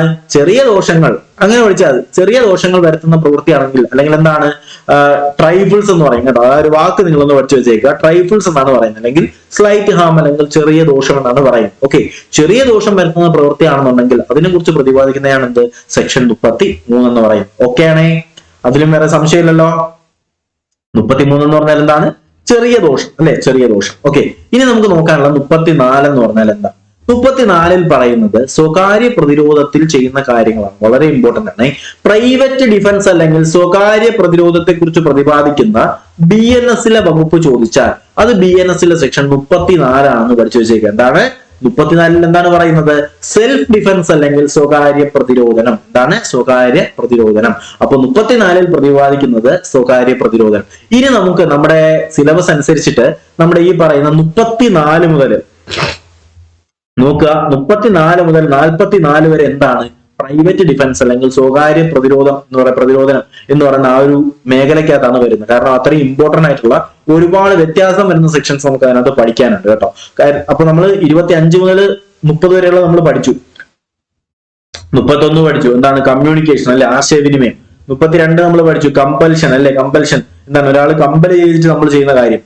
33 നമ്മൾ പഠിച്ചു ട്രൈഫിൾസ്, അല്ലെങ്കിൽ എന്താണ്? ചെറിയ കുറ്റകൃത്യമാണെങ്കിൽ അത് കുറ്റകരമായിട്ട് ചെറിയ കൃത്യം അല്ലെങ്കിൽ ചെറിയ ചെറിയ പ്രശ്നങ്ങളാണെങ്കിൽ കുറ്റകരമായിട്ട് കണക്കാക്കണ്ട. അതാണ് 33. 34 മുതൽ 44 വരെ പ്രൈവറ്റ് ഡിഫൻസ് ആണ്, അല്ലെങ്കിൽ സ്വകാര്യ പ്രതിരോധത്തെ കുറിച്ച് പ്രതിപാദിക്കുന്ന BNS വകുപ്പ് എന്ന് ചോദിച്ചാൽ അത് 33 മുതൽ 44 വരെയാണെന്ന് നിങ്ങൾ മനസ്സിലാക്കുക. ഇനി നമ്മള് 34-ൽ പറയുന്നത് എന്താണ്? സ്വകാര്യ പ്രതിരോധം അല്ലെങ്കിൽ പ്രൈവറ്റ് ഡിഫൻസ് അല്ലെങ്കിൽ സെൽഫ് ഡിഫൻസ് എന്ന് പറഞ്ഞാൽ എന്താണെന്നുള്ള കാര്യമാണ് സെക്ഷൻ 34-ൽ പറയുന്നത്. സ്വകാര്യ പ്രതിരോധനത്തിന്റെ അവകാശം വിനിയോഗിക്കുന്നതിൽ ചെയ്യുന്ന ഒന്നും കുറ്റകരമല്ല എന്ന് പറയുന്നത് സെക്ഷൻ 34. എന്ന് വെച്ചാല് നമുക്കിപ്പോ പ്രൈവറ്റ് ഡിഫൻസ് വേണം, അല്ലെങ്കിൽ ഒരാളിപ്പോ എന്നെ ഒരു കള്ളനോ ഒരു കൊള്ളക്കാരനോ അവരെന്ത് ചെയ്യാണ്? എന്നെ ആക്രമിക്കാനായിട്ട് വരികയാണ്. അവിടെ എനിക്ക് 2 വഴിയേ ഉള്ളൂ. ഒന്നില് ഈ പറയുന്ന പോലെ അടികൊണ്ട് ഞാൻ ചാവുക, അല്ലാന്നുണ്ടെങ്കിൽ എന്താണ്? തിരിച്ചാക്രമിച്ച് രക്ഷപ്പെടുക, സെൽഫ് ഡിഫൻസ് ചെയ്യുക, അല്ലെങ്കിൽ പ്രൈവറ്റ് ഡിഫൻസ് ചെയ്യുക. അപ്പോൾ ഞാൻ അവിടെ ചെയ്യുന്ന എന്താണ്? പ്രൈവറ്റ് ഡിഫൻസ് ആണ്. അയാൾ എന്നെ ആക്രമിക്കാൻ വരുന്നു, സോ ഞാൻ തിരിച്ചാക്രമിക്കുന്നു. എന്റെ ജീവന്റെ രക്ഷാർത്ഥം ഞാൻ തിരിച്ചാക്രമിക്കുന്നു. അതിനെക്കുറിച്ച് പറയുന്നതാണ് 34. അത് കുറ്റകരമല്ല. That is section 34 private defence, സ്വകാര്യ പ്രതിരോധം. ഓക്കെ അല്ലേ? അപ്പൊ സ്വകാര്യ പ്രതിരോധത്തെ കുറിച്ച് പ്രതിപാദിക്കുന്ന BNS വകുപ്പ് ചോദിച്ചാൽ അത് BNS സെക്ഷൻ 34 ആണ് എന്നുള്ള കാര്യം ഒന്ന് മനസ്സിലാക്കി വെച്ചേക്കാം. ഓക്കെ ആണോടാ? ഓക്കെ അല്ലേ? ഇനി നമുക്ക് നോക്കാനുള്ള 35 ആണ്. സിമ്പിൾ ആണ്. ശരീരത്തിന്റെയും സ്വത്തിന്റെയും സ്വകാര്യ സംരക്ഷണത്തിനുള്ള അവകാശം. ഓക്കെ, ഇതും പ്രൈവറ്റ് ഡിഫൻസ് ആണ്. പക്ഷെ ഇവിടെ പറയുന്ന രണ്ട് കാര്യങ്ങളുണ്ട്. ശരീരത്തിന്റെയും സ്വത്തിന്റെയും സ്വകാര്യ സംരക്ഷണത്തിനുള്ള അവകാശത്തെ കുറിച്ച് പറയുന്നത് സെക്ഷൻ 35 ആണ്. അങ്ങനെ പഠിച്ചാൽ മതി, കൂടുതൽ ഡീറ്റെയിൽ ആയിട്ട് നമുക്ക് നോക്കേണ്ട കാര്യമില്ല. അപ്പൊ 35 പറയുന്നത് എന്താണ്? ശരീരത്തിന്റെയും സ്വത്തിന്റെയും സ്വകാര്യ സംരക്ഷണം. അപ്പൊ 34 എന്ന് പറഞ്ഞാൽ എന്താണ്? സ്വകാര്യ സംരക്ഷണത്തെ കുറിച്ച് പറയുന്നത് 34 ആണ്. 35 എന്ന് പറയുമ്പോൾ ശരീരത്തിന്റെയും സ്വത്തിന്റെയും സ്വകാര്യ അവകാശം അല്ലെങ്കിൽ സ്വകാര്യ സംരക്ഷണത്തിനുള്ള അവകാശം. അതാണ് ഇതിനകത്ത് പറയുന്നത്. ശരീരത്തെ ബാധിക്കുന്ന ഏതെങ്കിലും കുറ്റകൃത്യത്തിനെതിരെയുള്ള പ്രതിരോധവും അല്ലെങ്കിൽ തന്റെ മറ്റേതെങ്കിലും വ്യക്തിയുടെയോ സാധന ജംഗമ വസ്തുക്കളുടെയോ മോഷണം, കവർച്ച, അക്രമം അല്ലെങ്കിൽ ക്രിമിനൽ കടന്നുകയറ്റം എന്നിവ തടയുന്നതിന് വേണ്ടിയിട്ടുള്ള നമ്മുടെ ചെറിയ ചെറിയ അറ്റാക്കുകൾ നമുക്ക് എന്ത് ചെയ്യാൻ കഴിയത്തില്ല, കുറ്റകരമാണെന്ന് പറയാൻ പറ്റത്തില്ല. എന്നുവെച്ചാൽ എന്താണ്? എന്റെ സ്വന്തം ശരീരവും മറ്റൊരു വ്യക്തിയുടെ ശരീരവും എന്ത് ചെയ്യുന്നു? സംരക്ഷിക്കുന്നതിന് വേണ്ടിയിട്ട് എനിക്ക് ഇടപെടേണ്ടി വരുന്നു. അങ്ങനെ ഇടപെട്ടാൽ എന്തല്ല? കുറ്റകരമല്ല. അല്ലെങ്കിൽ ഒരു മോഷണം, ഒരു കവർച്ച, ഒരു അക്രമം നടക്കുന്നു, അതുവഴി എന്റെ വസ്തുക്കൾ, എന്റെ സ്വത്ത് എന്ത് ചെയ്യുന്നു? നഷ്ടപ്പെടുന്നു. അതിനെതിരെയായിട്ട് ഞാൻ എന്ത് ചെയ്യുന്നു? നടത്തുന്ന ഒരു ഡിഫൻസ് ഒരിക്കലും നമുക്ക് അതിനെ കുറ്റകരമായിട്ട് കണക്കാക്കാൻ കഴിയില്ല. അതിനെക്കുറിച്ച് പറയുന്നതാണ് സെക്ഷൻ 35 എന്ന് പറയുന്നത്. ഓക്കെ, അപ്പൊ ഇങ്ങനെ തന്നെ പഠിച്ചു വെച്ചേക്കുക. 34 എന്ന് പറഞ്ഞാൽ എന്താണ് പ്രൈവറ്റ് ഡിഫൻസ്, എന്താണ് പ്രൈവറ്റ് ഡിഫൻസ് എന്ന് പറഞ്ഞാൽ എന്നാണ് 34 പറയുന്നത്. 35 പറഞ്ഞ എന്താണ്? ശരീരത്തിനും സ്വത്തിനും വേണ്ടിയിട്ടുള്ള പ്രൈവറ്റ് ഡിഫൻസ് ആണെങ്കിൽ എന്താണ്? 35 ആണ്. ഓക്കെ അല്ലേ? സ്വകാര്യ പ്രതിരോധനമാണ് പ്രതിരോധം. ഓക്കെ, അടുത്ത പറയുന്നത് 36 എന്ന് പറഞ്ഞാൽ എന്താണ്? 36 പറയുന്ന മറ്റൊന്നുമല്ല, അസ്വസ്ഥമായ മനസ്സിന് ഉടമയായിട്ടുള്ള ഒരു വ്യക്തിയുടെ പ്രവൃത്തിക്കെതിരായ സ്വകാര്യ പ്രതിരോധത്തിനുള്ള അവകാശം. മക്കളെ ശ്രദ്ധിക്കുക, ഞാൻ ഈ പറയുന്ന കാര്യങ്ങൾ അതുപോലെ പഠിച്ചില്ലെങ്കിൽ എല്ലാം നിങ്ങൾക്ക് അവിയൽ വരുവാകും. 34 പറയുന്നത് എന്താണ് സ്വകാര്യ പ്രതിരോധം? ഓക്കെ ആണ്. 35 പറയുന്നത് ശരീരവും സ്വത്തും സംരക്ഷിക്കുന്നതിന് വേണ്ടിയിട്ടുള്ള സ്വകാര്യ പ്രതിരോധമാണെങ്കിൽ 35 ആണ്. 36 എന്ന് പറഞ്ഞാൽ അവിടെ അസ്വസ്ഥമായ ഒരു മനസ്സിന് ഉടമയായ ഒരു വ്യക്തിയുടെ പ്രവൃത്തിക്കെതിരായിട്ടുള്ള സ്വകാര്യ പ്രതിരോധം. ദാറ്റ് മീൻസ് ഈ വ്യക്തിക്ക് എന്തുണ്ട്? വട്ടുണ്ട്. ഞാൻ അവിടെ വട്ടം എന്ന് പറയുന്ന വാക്ക് ഉപയോഗിക്കുന്നത് നിങ്ങൾക്ക് അത്രയും കോമൺ ആയിട്ട് മനസ്സിലാവാൻ വേണ്ടിയിട്ടാണ്. ഒരിക്കലും എത്തിക്കലായിട്ടൊരു വാക്കല്ല ഈ വട്ട് അല്ലെങ്കിൽ ഭ്രാന്ത് എന്നൊക്കെ നമ്മൾ പറഞ്ഞ് കളിയാക്കുന്ന ഒരിക്കലും എത്തിക്കലായിട്ടുള്ള ഒരു വാക്കല്ല എന്ന് എനിക്കറിയാം. പക്ഷെ നിങ്ങൾക്ക് മനസ്സിലാവുന്നതിന് വേണ്ടിയിട്ടാണ് ഞാൻ പറയുന്നത്. ഒരിക്കലും വേറൊരു രീതിയിലോട്ട് അതിനെ കാണരുത്. ഓക്കെ, അപ്പൊ ഈ പറയുന്ന ഒരു വ്യക്തിക്ക് എന്തുണ്ട്? വട്ടുണ്ട്. നമ്മൾ ഈ CID മൂസയിലെ സീൻ എടുക്കാം. CID മൂസയില് സലീം കുമാർ ഒന്ന് ആലോചിച്ച് നോക്കിയേ. സലീം കുമാർ അവിടെ കിടക്കുന്നു, തേങ്ങ എടുത്തിട്ട് ഇങ്ങനെ കാണിക്കുന്ന ഓർമ്മയുണ്ടോ? കൊച്ചിൻ ഖലീഫയെ നോക്കിയിട്ട് എറിയട്ടെ എന്ന് പറഞ്ഞിട്ട്. അപ്പൊ അവിടെ എന്താണ് സംഭവിക്കുന്നത്? അവിടെ ആ ഒരു സിറ്റുവേഷൻ എടുത്താണ്. സലീം കുമാർ ഈ ഒരു വട്ടുള്ള ഒരു വ്യക്തിയാണ്. ഇയാൾ എന്ത് ചെയ്യുന്നു? ഈ ഒരു തേങ്ങ എടുത്തിട്ട്, ഇത് കയ്യിരിക്കുന്ന തേങ്ങയാണ്, ഇത് തേങ്ങയാണ്. ഓക്കെ, ഈ തേങ്ങ എടുത്തിട്ട് ഇപ്പുറത്ത് നമ്മുടെ കൊച്ചിൻ ഖലീഫ ഇരിക്കുകയാണ്. തൊപ്പിയൊക്കെ വെച്ചിട്ട് കൊച്ചിൻ ഖലീഫ ഇരിക്കുകയാണ്. കൊച്ചിൻ ഖലീഫ ഈ തേങ്ങ എടുത്തിട്ട് ഒറ്റ എറിയാണ്. അപ്പോ ഈ പറയുന്ന കൊച്ചിൻ ഖലീഫയ്ക്ക് 2 വഴിയേ ഉള്ളൂ. ഒന്നിൽ എന്ത് ചെയ്യുക?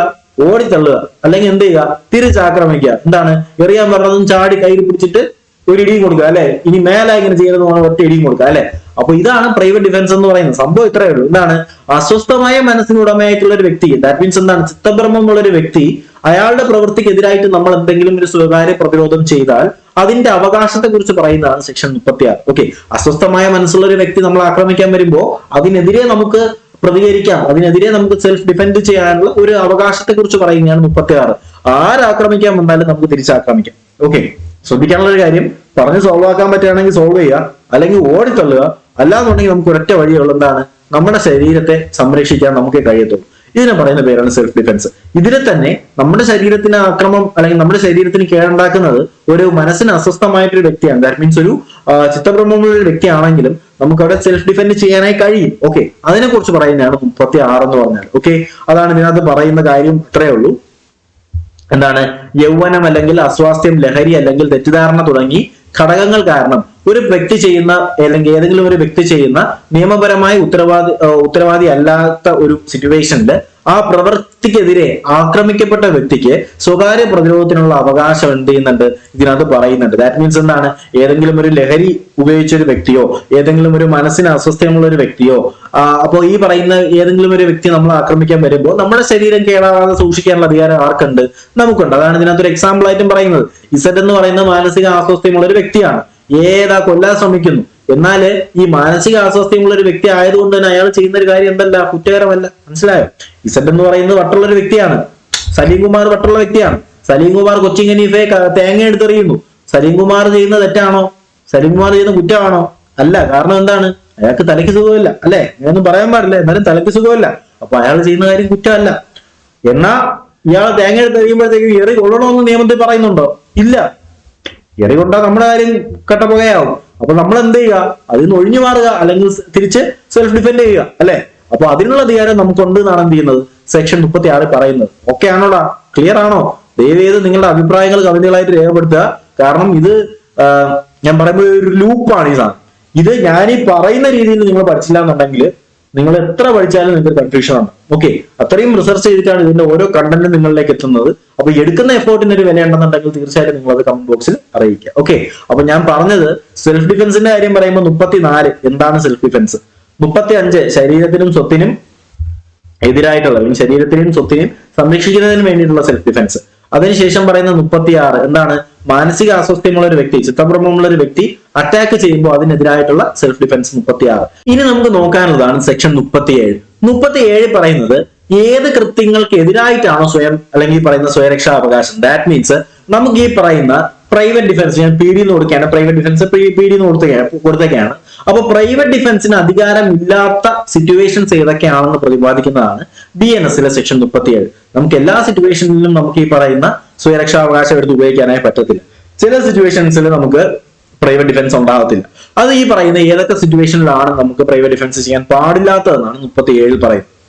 ഒന്നാമത്തെ പ്രവൃത്തി എന്ന് പറയുന്നത്, ഇത് നിങ്ങൾ സ്റ്റേറ്റ്മെന്റ് ആയിട്ട് ചോദിക്കാൻ ചാൻസ് ഉണ്ട്, കണ്ടീഷൻസ് എല്ലാം പഠിച്ചോണം. ഒന്നെന്ന് പറയുന്നത് ഞാൻ സിമ്പിൾ ആയിട്ട് പറഞ്ഞുതരാം. മരണത്തെക്കുറിച്ചോ അല്ലെങ്കിൽ ഭയമോ കഠിനമായ ദേഹോപദ്രവം സംഭവിക്കും എന്നുള്ള ആശങ്കയോ ഉണ്ടാക്കാനല്ലാതെ നല്ല വിശ്വാസത്തോടുകൂടി ഒരു പൊതുസേവകൻ തന്റെ ഔദ്യോഗിക നിലയിൽ ചെയ്യുന്ന പ്രവൃത്തിക്കെതിരെ സ്വയരക്ഷാവകാശം ഉണ്ടാക്കില്ല. ദാറ്റ് മീൻസ് എന്താണ്? ഒരു പോലീസ് ഉദ്യോഗസ്ഥൻ കേസ് അന്വേഷിക്കാൻ വരെയാണ്. അവിടെ പോലീസ് ഉദ്യോഗസ്ഥൻ കൊല്ലുമെന്ന് ഭീഷണിപ്പെടുത്തുന്നില്ല, ദേഹോദ്രവം ഉണ്ടാക്കുന്നില്ല. എന്നാലും ചുമ്മാ പോലീസ് വരുമ്പോഴത്തേക്കും ഒരു കല്ലെടുത്തെറിയാന്ന് വിചാരിച്ച അയാൾ എന്ത് ചെയ്യുന്നു? കല്ലെടുത്തെറിയുന്നു, അല്ലെങ്കിൽ അയാൾ അറ്റാക്ക് ചെയ്യുന്നു. അങ്ങനെ ചെയ്യാനായി പാടില്ല. അതെന്താണ്? നിയമവിരുദ്ധമാണ്. രണ്ടാമത്തെ കണ്ടീഷൻ നോക്കിയേ. നല്ല ഉദ്ദേശത്തോടുകൂടി ഔദ്യോഗിക കൃത്യനിർവഹണം നിർവഹിക്കുക എന്ന നിലയിൽ ഒരു പൊതുസേവകന്റെ നിർദ്ദേശപ്രകാരം ചെയ്യുന്നതോ അല്ലെങ്കിൽ ചെയ്യാൻ ശ്രമിക്കുന്നതോ ആയ പ്രവൃത്തിക്കെതിരെ സ്വയരക്ഷാവകാശം ഉണ്ടാവില്ല. ദാറ്റ് മീൻസ് ഒരു പൊതുസേവകൻ, ഒരു പോലീസ് ഉദ്യോഗസ്ഥന്റെ കാര്യം തന്നെ എടുക്കാം. അദ്ദേഹം ഒരു കാര്യം ചെയ്യാൻ നിർദ്ദേശിക്കുന്നു നല്ലതിന് വേണ്ടിയിട്ടാണ്. പക്ഷേ അഹങ്കാരം കൊണ്ട് ഒരിക്കലും എന്ത് ചെയ്യുന്നില്ല, അതിന് സമ്മതിക്കുകയില്ല, പോലീസുകാരനെ ആക്രമിക്കാൻ പോകും. അതെന്തല്ല? സെൽഫ് ഡിഫൻസ് അല്ല, പ്രൈവറ്റ് ഡിഫൻസ് അല്ല. മൂന്നാമത്തെ കണ്ടീഷൻ ആണെങ്കിലോ, പൊതു അധികാര സ്ഥാനത്തുള്ള അല്ലെങ്കിൽ സ്ഥാനങ്ങളെ സംരക്ഷിക്കുന്നതിന് വേണ്ടി സമീപിക്കാൻ സമയമുള്ള സന്ദർഭത്തിൽ സ്വകാര്യ പ്രതിരോധ അവകാശം നിലനിൽക്കില്ല. സെയിം കണ്ടീഷൻ തന്നെയാണ്. ഏതെങ്കിലും ഒരു അധികാരം ഈ പറയുന്ന അധികാരികൾ പറയുന്നതോ അല്ലെങ്കിൽ ഏതെങ്കിലും ഒരു അധികാരം നിലനിർത്തുന്നതിനോ വേണ്ടിയിട്ട് ഈ പറയുന്ന രീതിയിലുള്ള സെൽഫ് ഡിഫൻസ് ചെയ്യാനേ പാടില്ല. രണ്ടെന്ന് പറയുന്നത് സ്വകാര്യ പ്രതിരോധത്തിനുള്ള അവകാശം. അതിനകത്ത് വരുന്നത് ഒരു സാഹചര്യത്തിലും പ്രതിരോധത്തെക്കാൾ ദോഷം വരുത്തുന്ന രീതിയിലേക്ക് വ്യാപിപ്പിക്കാൻ പാടില്ല. എന്ന് വെച്ചാൽ മാക്സിമം കണ്ടീഷൻ എന്ന് പറയുന്നത്, അതിനകത്ത് പറയുന്നത് മറ്റൊന്നുമല്ല, ഒരാൾ അറ്റാക്ക് ചെയ്താൽ വന്നാല് അയാളെ കൊല്ലാൻ പാടില്ല. നമുക്ക് നമ്മുടെ ശരീരത്തെ സംരക്ഷിക്കാൻ നമുക്ക് നോക്കാം, അല്ലെ? അതിന്റെ ഇടയിൽ എന്തെങ്കിലും സംഭവിച്ചാൽ അത് ആ കണ്ടീഷനിലോട്ട് പോകാതിരിക്കട്ടെ, ഒരിക്കലും ആ ഒരു കണ്ടീഷനിലോട്ട് പോവരുതെന്നാണ് പറയുന്നത്. ഒരു സാഹചര്യത്തിലും പ്രതിരോധത്തെക്കാൾ ദോഷം വരുത്തുന്ന രീതിയിലോട്ട് അത് വ്യാപിപ്പിക്കാനായി പാടില്ല എന്ന് പറയുന്നുണ്ട്. അതിനകത്ത് പറയുന്ന ഒരു കണ്ടീഷൻ ഇതാണ്: ഒരു വ്യക്തിക്ക് തനിക്കെതിരെ കുറ്റകൃത്യം ചെയ്യുന്നയാള് പൊതുപ്രവർത്തകനാണെന്ന് അറിയാത്ത പക്ഷം സ്വകാര്യ പ്രതിരോധത്തിനുള്ള അവകാശം ഉണ്ടായിരിക്കുന്നത്. ഇതൊരു കണ്ടീഷനാണ്. ഇത് സ്റ്റേറ്റ്മെന്റ് ആയിട്ട് ചോദിക്കാൻ ചാൻസ് ഉണ്ട്. ഇത് ശരിയാണോ തെറ്റാണോ എന്ന് ചോദിക്കാൻ ചാൻസ് ഉണ്ട്. എന്താണ്? ഒരു വ്യക്തിക്ക് തനിക്കെതിരെ കൃത്യം ചെയ്യുന്നയാള് പൊതുസേവകനാണെന്ന് അറിയാത്ത പക്ഷം സ്വകാര്യ പ്രതിരോധത്തിനുള്ള അവകാശം ഉണ്ടായിരിക്കുന്നതാണ്. ശരിയോ തെറ്റോ എന്ന് ചോദിച്ചാൽ ശരിയാണ്. എന്ന് വെച്ചാല് ഒരാൾ മഫ്തിയിൽ വരുന്ന പോലീസുകാരനാണ്, നീ ആരുടാന്ന് ചോദിച്ചാല് നീ പോടാന്ന് പറഞ്ഞിട്ട് തള്ളും തള്ളി. നീ ആരുടാന്ന് ചോദിക്കാൻ ചുമ്മാ വരുന്നതിന് അവകാശമില്ല. വെറുതെ പോകണം വന്നിട്ട് നീ ആരുടാന്ന് ചോദിച്ചിട്ട് കഴുത്തി കയറി ഇങ്ങനെ പിടിച്ചാല് അത് പോലീസ് ആണെങ്കിൽ ഓക്കെ, നമ്മളൊരു കുറ്റം ചെയ്തു, പോലീസ് അങ്ങനെ പിടിച്ചാൽ ഓക്കെ. അല്ലാത്ത പക്ഷം ഒരാൾക്ക് നമുക്ക് അങ്ങനെ ചെയ്യാൻ പാടില്ല, അല്ലെ? അതാണ് പറയുന്നത്. ഒരു പൊതുപ്രവർത്തകരാണെന്ന് അറിയാത്ത പക്ഷം സ്വകാര്യ പ്രതിരോധത്തിനുള്ള അവകാശം നമുക്കവിടെ ഉണ്ടായിരിക്കുന്നതാണ്. അയാൾ എന്തിനു വന്ന ഐഡി കാണിക്കണം. അതാണ് പോലീസുകാർ വന്നാലും മഫ്തിയിൽ വരുന്ന പോലീസൊക്കെ ആദ്യം വന്നാൽ ID കാർഡ് കാണിക്കുന്നതിന് വേണ്ടിയിട്ടാണ്. എന്താണ്? തന്നെ അറ്റാക്ക് ചെയ്യാതിരിക്കുക, തനിക്ക് പോലീസ് ആണെന്ന് ബാക്കിയുള്ളവരെ അറിയിക്കുക, അല്ലെ? ആ ഒരു കാര്യം വ്യക്തമായിട്ട് മനസ്സിലാക്കി വെച്ചേക്കുക. അപ്പൊ 34 മുതൽ ഞാൻ പറഞ്ഞു, 34 മുതൽ നമ്മൾ ഈ പറയുന്ന 40 വരെയുള്ള സെക്ഷൻസ് എന്ന് പറയുന്നത് പ്രൈവറ്റ് ഡിഫൻസ് ആണ്, അല്ലെ? 34 തൊട്ട് തുടങ്ങുന്നതാണ് പ്രൈവറ്റ് ഡിഫൻസ് എന്ന് പറയുന്നത്. 34 തുടങ്ങുന്നതാണ്, അല്ലെ? നമ്മൾ പറഞ്ഞു 34 മുതൽ 44 വരെ 10 സെക്ഷൻസ് പ്രൈവറ്റ് ഡിഫൻസ് ആണ്. അതിൽ തന്നെ 34 പറയുന്നത് എന്താണ് സ്വകാര്യ പ്രതിരോധം എന്ന് പറയുന്നതാണ് 34. 35 എന്ന് പറഞ്ഞാൽ എന്താണ്? ശരീരത്തിന്റെയും സ്വത്തിന്റെയും സ്വകാര്യ സംരക്ഷണം 35 ആണ്. 36 എന്ന് പറഞ്ഞാൽ എന്താണ്? അസ്വസ്ഥമായ ഒരു വ്യക്തി ചെയ്യുന്ന ഒരു കൃത്യം അതിനെ തടയുന്നതിന് വേണ്ടി നമുക്ക് പ്രൈവറ്റ് ഡിഫൻസിനുള്ള അവകാശമുണ്ട്. 36. 37 പറയുന്നത് എന്താണ്? ഏത് കൃത്യത്തിനെതിരായിട്ടാണോ, ദാറ്റ് മീൻസ് ഏതെങ്കിലും നമുക്ക് പ്രൈവറ്റ് ഡിഫൻസ് ഉപയോഗിക്കാൻ പറ്റാത്ത സാഹചര്യത്തെ കുറിച്ച് പറയുന്നതാണ് 37. ഓക്കെ അല്ലേ? ഓക്കെ ആണ്. ഇനി നമുക്ക് നോക്കാനുള്ളതാണ് 38. ഇതെല്ലാം ചെറിയ ചെറിയ വ്യത്യാസങ്ങളേ ഉള്ളൂ. പക്ഷെ ഞാൻ ഈ പറയുന്ന സിറ്റുവേഷൻസുമായി ലിങ്ക് ചെയ്ത് പഠിച്ചാൽ നമുക്കത് പഠിക്കാനായി കഴിയും. ഓക്കെ. ഇനി നമുക്ക് നോക്കാനുള്ള 38. ശരീരത്തിന്റെയും സ്വകാര്യ പ്രതിരോധത്തിന്റെയും അവകാശം മരണത്തിലേക്ക് നയിച്ചാൽ അതിനെ കുറിച്ച് പറയുന്നതാണ് 38. എന്താണ്? ശരീരത്തിന്റെയും സ്വത്തിന്റെയും പ്രതിരോധത്തിനുള്ള അവകാശം മരണത്തിലേക്ക് നയിച്ചാൽ അതിനെ കുറിച്ച് പറയുന്നതാണ് 38. ഇതിനകത്ത് പറയുന്നത് കണ്ടീഷൻസ് എന്ന് പറയുന്നത് അക്രമം സംഭവിച്ച വ്യക്തിയുടെ മരണം അല്ലെങ്കിൽ അക്രമം സംഭവിച്ച വ്യക്തിയുടെ മരണം സംഭവിച്ചേക്കാം എന്ന ഭയം സൃഷ്ടിച്ചുകൊണ്ടുള്ള ആക്രമണം, അതുപോലെ തന്നെ കഠിനമായ ദേഹോപദ്രവം ഉണ്ടാക്കുമോ എന്നുള്ള ഭയം സൃഷ്ടിച്ചുകൊണ്ടുള്ള ആക്രമണമാണെങ്കിലോ, ബലാത്സംഗം ചെയ്യാൻ ഉദ്ദേശിച്ചുകൊണ്ടുള്ള ഒരു ആക്രമണമാണെങ്കിലോ, ഈ പറയുന്ന സിറ്റുവേഷൻസിൽ മക്കളെ ശ്രദ്ധിക്കേണ്ട കാര്യം, ചില സാഹചര്യങ്ങളിൽ നമുക്ക് ഈ പറയുന്ന പ്രൈവറ്റ് ഡിഫൻസ് ചെയ്യാം.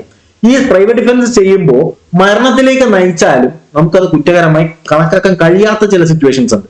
ദാറ്റ് മീൻസ് ഞാനൊരു പ്രൈവറ്റ് ഡിഫൻസ് ചെയ്യുന്നു, എന്നെ കുറച്ച് ആൾക്കാർ എന്തിനൊക്കെ വേണ്ടിയിട്ട് അറ്റാക്ക് ചെയ്താൽ ഞാൻ പ്രൈവറ്റ് ഡിഫൻസ് ചെയ്യുമ്പോൾ അത് മരണത്തിലേക്ക് നയിച്ചാൽ അത് കുറ്റകരമാവില്ല. കുറ്റകരമാവില്ലെന്ന് വെച്ചാൽ കുറ്റകരമാവും, പക്ഷെ അത് നമുക്ക് എക്സെപ്ഷണൽ ആണ് അല്ലെ. ആ ഒരു സിറ്റുവേഷൻസ് ഏതൊക്കെയാണെന്നാണ് ഇതിനകത്ത് പറയുന്നത്. ഒന്നെന്ന് പറയുന്നത് ആൾക്കാർ എന്നെ ആക്രമിക്കുന്നു, ഈ ആക്രമണം മരണത്തിലേക്ക് സംഭവിച്ചേക്കാം എന്ന് പറയുന്ന ഒരു പേടി എനിക്ക് ഉണ്ടെന്നുണ്ടെങ്കിൽ ആ ഒരു പേടിയിൽ ഞാൻ എന്തെങ്കിലും ചെയ്താൽ അത് മരണത്തിലേക്ക് നയിച്ചാൽ അത് കുറ്റകരമല്ല. ഓക്കെ. രണ്ടെന്ന് പറയുന്നത് കഠിനമായ ദേഹോപദ്രവം ഉണ്ടാക്കും.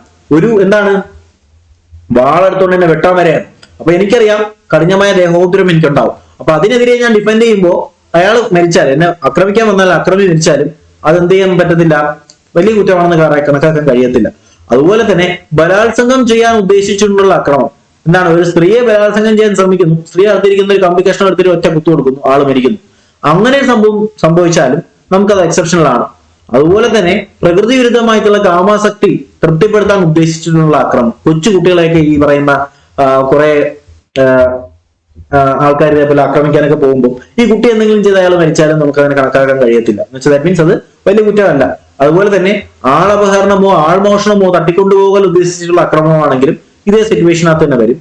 അതുപോലെ തന്നെ എന്താണ്, തെറ്റായ ഒരു വ്യക്തിയെ തടവിലാക്കണം എന്ന ഉദ്ദേശത്തോടു കൂടി നമ്മൾ ചെയ്യുന്ന പ്രവൃത്തികൾ, അതുപോലെ തന്നെ എന്താണ്, ആക്രമിക്കുക, ആസിഡ് അറ്റാക്ക് ഒക്കെ ചെയ്യുന്നതിന്റെ ഇടയിൽ നമ്മൾ എന്തെങ്കിലും ചെയ്ത് അയാൾക്ക് എന്തെങ്കിലും ഹാനി സംഭവിച്ചാൽ അതും എന്തല്ല, അതിന് അനന്തരഫലമായിട്ട് ഗുരുതരമായ മുറിവുണ്ടാക്കും എന്നുള്ള ഭയത്തിൽ നമ്മൾ എന്ത് ചെയ്യുന്നു, അയാളെ തിരിച്ചക്രമിക്കുന്നു. അതിൽ അയാൾക്ക് മരണം സംഭവിച്ചാലും എന്ത് ചെയ്യാൻ കഴിയത്തില്ല, വലിയ കുറ്റമാണെന്ന് പറയാനായി കഴിയത്തില്ല. അപ്പൊ 38 പറയുന്ന മറ്റൊന്നുമല്ല, ഈ പറയുന്ന നമ്മുടെ ശരീരത്തിനെതിരെ ഉണ്ടാവുന്ന ചില ആക്രമണങ്ങൾ അല്ലെങ്കിൽ ചില കണ്ടീഷൻസ് നമ്മൾ എന്ത് ചെയ്യുന്നു, സ്വകാര്യ പ്രതിരോധത്തിനുള്ള അവകാശം അത് മരണത്തിലേക്ക് നയിച്ചാൽ നമുക്ക് എന്തൊക്കെയാണ്, അല്ലെങ്കിൽ മരണത്തിലേക്ക് നയിച്ചാൽ അത് വലിയ പ്രശ്നമാവാത്ത സാഹചര്യങ്ങളാണ് ഇതിനകത്ത് പറയുന്നത്. എല്ലാം എക്സ്ട്രീം കണ്ടീഷൻസ് ആണ് കേട്ടോ. മരണത്തിലേക്ക് നയിച്ചാൽ കൊലക്കുറ്റം വരും. പിന്നെ എന്താണ്, കേസും കാര്യങ്ങളൊക്കെ ആയിട്ട് പറയുന്നത് നമ്മൾ ഓരോ കണ്ടീഷൻസ് നമ്മൾ തെളിയിക്കേണ്ടി വരും കോടതിയിൽ. പക്ഷെ 38 പറയുന്നത് എന്താണ്, when the right to അല്ലെങ്കിൽ right of private defence of the body extend causing death ആണെന്നാണ് പറയുന്നത്. ചില ഒരു വ്യക്തിയുടെ മരണത്തിലേക്ക് നയിക്കുന്ന പ്രവൃത്തി എന്ത് ചെയ്യുന്നു, ഏതൊക്കെ പ്രവൃത്തികളാണ് ഈ പറയുന്ന സെൽഫ് ഡിഫൻസുമായിട്ട് കോമ്പൻസേറ്റ് ചെയ്യാൻ പറ്റുന്നതാണ് 38 പറയുന്നത്. ഓക്കെ. അപ്പൊ ഏതൊക്കെയാണ് സിറ്റുവേഷൻസ് എന്ന് മനസ്സിലായല്ലോ അല്ലെ. ഏതെങ്കിലും കഠിനമായ ആക്രമണമോ കഠിനമായ ദേഹോപദ്രവമോ ബലാത്സംഗം, പ്രകൃതി വിരുദ്ധമായിട്ടുള്ള പീഡനം, ആളപഹരണം, അതുപോലെ തന്നെ എന്താണ്, അന്യായമായ തടവിലാക്കല്, അതുപോലെ ആസിഡ് അറ്റാക്ക്, ഇതിനൊക്കെതിരെ നമ്മൾ പ്രൈവറ്റ് ഡിഫൻസ് ചെയ്യുമ്പോൾ മരണത്തിലേക്ക് നയിച്ചാലും നമുക്കത് എന്ത് ചെയ്യാൻ പറ്റും, നമുക്കത് പ്രൂവ് ചെയ്ത് നമുക്ക് പുറത്തോട്ട് വരാനായിട്ട് കഴിയുമെന്നാണ് പറയുന്നത്. ഓക്കെ. ഇനിയുള്ളതാണ് സെക്ഷൻ 39. 39 എന്താണ് പറയുന്നത്, സ്വകാര്യ പ്രതിരോധത്തിനുള്ള അവകാശം മരണമല്ലാതെ മറ്റെന്തെങ്കിലും ദേഹോപദ്രവത്തിന് കാരണം ആയാൽ. സിമ്പിൾ ആണ്. ഇപ്പൊ ഒരാൾ എന്നെ അടിക്കാൻ വരുന്നു, ദാറ്റ് മീൻസ് ഒരാൾ എന്നെ വെട്ടാൻ വരുന്നു. അപ്പൊ എനിക്കറിയാം കഠിനമായ ദേഹോപദ്രവം ഉണ്ടാവും. അപ്പൊ അതിനെതിരെ ഞാൻ എന്ത് ചെയ്യുന്നു, അവിടെ കിടക്കുന്ന ഒരു മരക്കഷ്ണത്തിൽ ഒറ്റ അടി ഒടിച്ചു കൊടുക്കുന്നു, അയാൾക്ക് ബോധം പോകും. അയാൾ മരിക്കുന്നില്ല, അയാൾക്ക് ബോധം പോകുന്നു, മുഖത്തൊരു എല്ലും പൊട്ടുന്നു. അങ്ങനെ ഒരു സിറ്റുവേഷൻ ആണെന്നുണ്ടെങ്കിൽ ഞാൻ എന്ത് ക്രൂരനാണ് അല്ലേ, ഇങ്ങനെ എക്സാമ്പിൾ ഒക്കെ പറയുമ്പോൾ ഞാൻ ആലോചിച്ചു പോട്ടെ. അപ്പോ ഇങ്ങനെ ഒരു കണ്ടീഷനിൽ എന്ത് ചെയ്യുന്നു, ഞാൻ അറ്റാക്ക് ചെയ്യുന്നു, അയാൾക്ക് എന്തെങ്കിലും ഡാമേജ് സംഭവിക്കുന്നു. അങ്ങനെ സംഭവിച്ചാലും നമുക്ക് എന്ത് ചെയ്യാൻ പറ്റത്തില്ല, അത് കുറ്റകരമായി കണക്കാക്കാനായി കഴിയില്ല എന്നാണ് സെക്ഷൻ 39 പറയുന്നത്. മറ്റൊന്നുമല്ല, സ്വകാര്യ പ്രതിരോധത്തിനുള്ള അവകാശം മരണമല്ലാതെ മറ്റെന്തെങ്കിലും സംഭവിച്ചാൽ, മരണമല്ലാതെ മറ്റെന്തെങ്കിലും എന്ന് പറയുമ്പോൾ ഈ പറയുന്ന കയ്യോ കാലോ ഒടിക്കുകയോ അല്ലെങ്കിൽ ആ രീതിയിൽ എന്തെങ്കിലുമൊക്കെ സംഭവിച്ചാൽ അതിന്റെ ഡീറ്റെയിൽസ് ആണ് 39 പറയുന്നത്. സിമ്പിൾ ആണ്.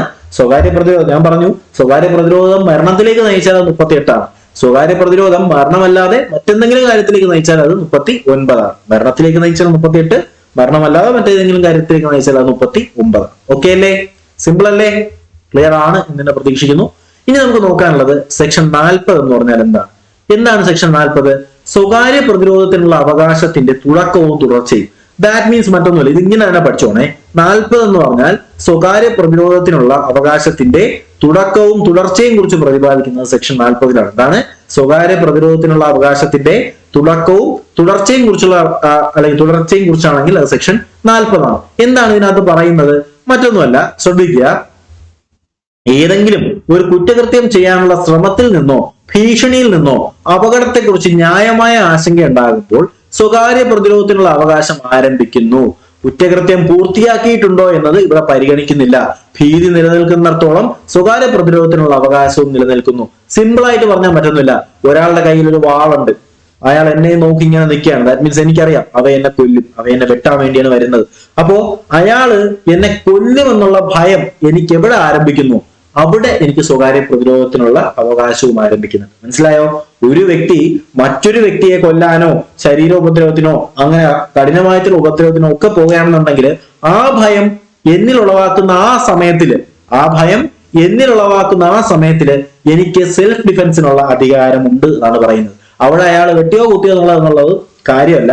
അയാളുടെ കയ്യിൽ ആയുധമുണ്ട്, അയാൾ എന്നെ അറ്റാക്ക് ചെയ്യാൻ വരെയാണ്. ആ ഒരു സിറ്റുവേഷനിൽ ആ ഒരു ഭയം എപ്പോഴും എന്റെ ഉള്ളിൽ വരുന്നോ, ആ ഭയം എന്റെ ഉള്ളിലേക്ക് വരുന്നോ, അപ്പോ എനിക്ക് എന്ത് ചെയ്യുന്നുണ്ട്? ഈ പറയുന്ന സെൽഫ് ഡിഫെൻസിനുള്ള അധികാരം ഉണ്ടെന്നാണ് സെക്ഷൻ 40-നകത്ത് പറയുന്നത്. ഓക്കെ ആണേ?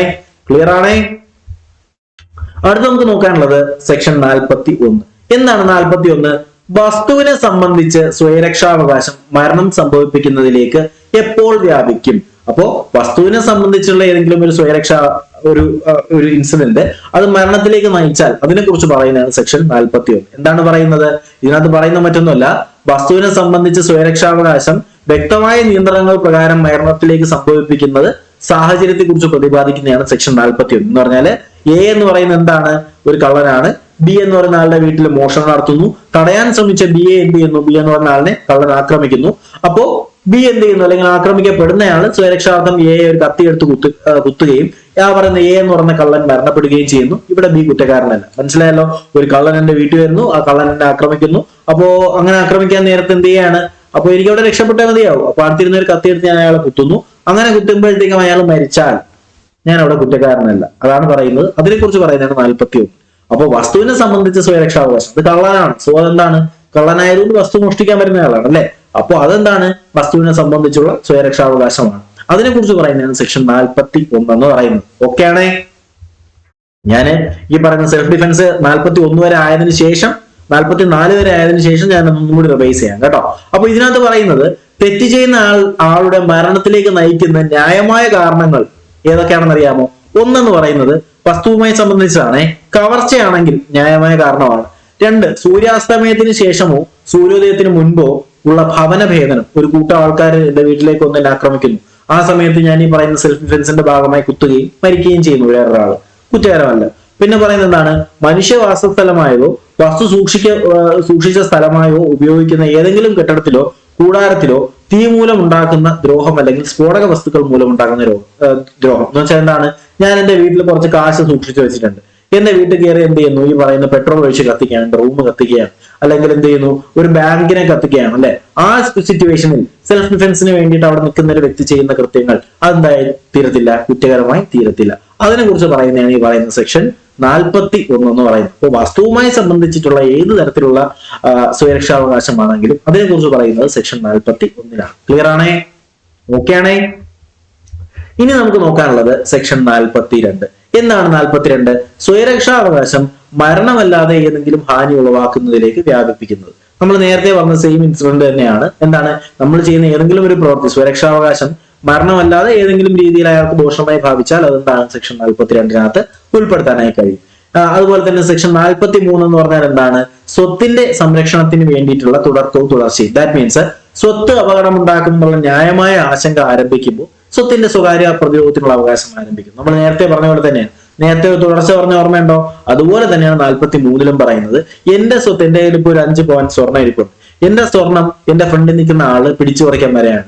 അങ്ങനെ പിടിച്ചു പറിക്കാൻ വരുമ്പോൾ എന്റെ സ്വർണം പോകുമെന്നുള്ള ഭയം എന്റെ ഉള്ളിൽ ആരംഭിക്കുമ്പോൾ എനിക്ക് ആ ഒരു പിടിച്ചുപറിയെ ഡിഫെൻഡ് ചെയ്യാനുള്ള, ആ പിടിച്ചുപറിക്കെതിരായിട്ട് തടുക്കാനുള്ള അധികാരം എനിക്ക് അവിടെ ആരംഭിക്കുകയാണ്. അതാണ് പറയുന്നത്, സ്വത്തിന് അപകടം ഉണ്ടാകുമെന്നുള്ള ന്യായമായ ആശങ്ക ആരംഭിക്കുമ്പോൾ സ്വത്തിന്റെ സ്വകാര്യ പ്രതിരോധത്തിനുള്ള അവകാശം എന്ത് ചെയ്യുന്നു, ആ ഒരു സിറ്റുവേഷനിൽ ആരംഭിക്കുന്നു എന്നാണ് സെക്ഷൻ 43 പറയുന്നത്. ഓക്കെ ആണേ, ക്ലിയർ ആണേ?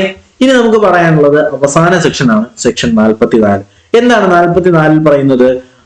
അല്ലെങ്കിൽ ഈ പറയുന്ന നിരപരാധിയായിട്ടുള്ള ആൾക്ക്, ഇത് ഇമ്പോർട്ടന്റ് ആണ്, 44 വളരെ ഇമ്പോർട്ടന്റ് ആണ്, പഠിച്ചു വെച്ചേക്കണേ. നിരപരാധിയായിട്ടുള്ള ആൾക്ക് ഉപദ്രവം ഉണ്ടാക്കുവാൻ സാധ്യതയുള്ളപ്പോൾ മാരകമായ കയ്യേറ്റത്തിനെതിരായിട്ടുള്ള സ്വയരക്ഷാവകാശം. ഓക്കെ, എന്താണ്? നിരപരാധിയായിട്ടുള്ള ആൾക്ക് ഉപദ്രവം ഉണ്ടാക്കാൻ സാധ്യതയുള്ളപ്പോൾ, ശ്രദ്ധിക്കുക, ഇവിടെ എന്താണ് പറയുന്നത്? നിരപരാധിയായിട്ടുള്ള ഒരാൾക്ക് ഉപദ്രവം ഉണ്ടാകുവാൻ ഉള്ളപ്പോൾ മാരകമായിട്ടുള്ള കയ്യേറ്റത്തിനെതിരായിട്ടുള്ള സ്വയരക്ഷാവകാശം. എക്സാമ്പിൾ പറയുമ്പോൾ നിങ്ങൾക്ക് മനസ്സിലാവും. എക്സാമ്പിൾ ആയിട്ട് ഞാൻ അത് പറയുന്നത് ഒന്ന് ശ്രദ്ധിച്ചു നോക്കിയേ.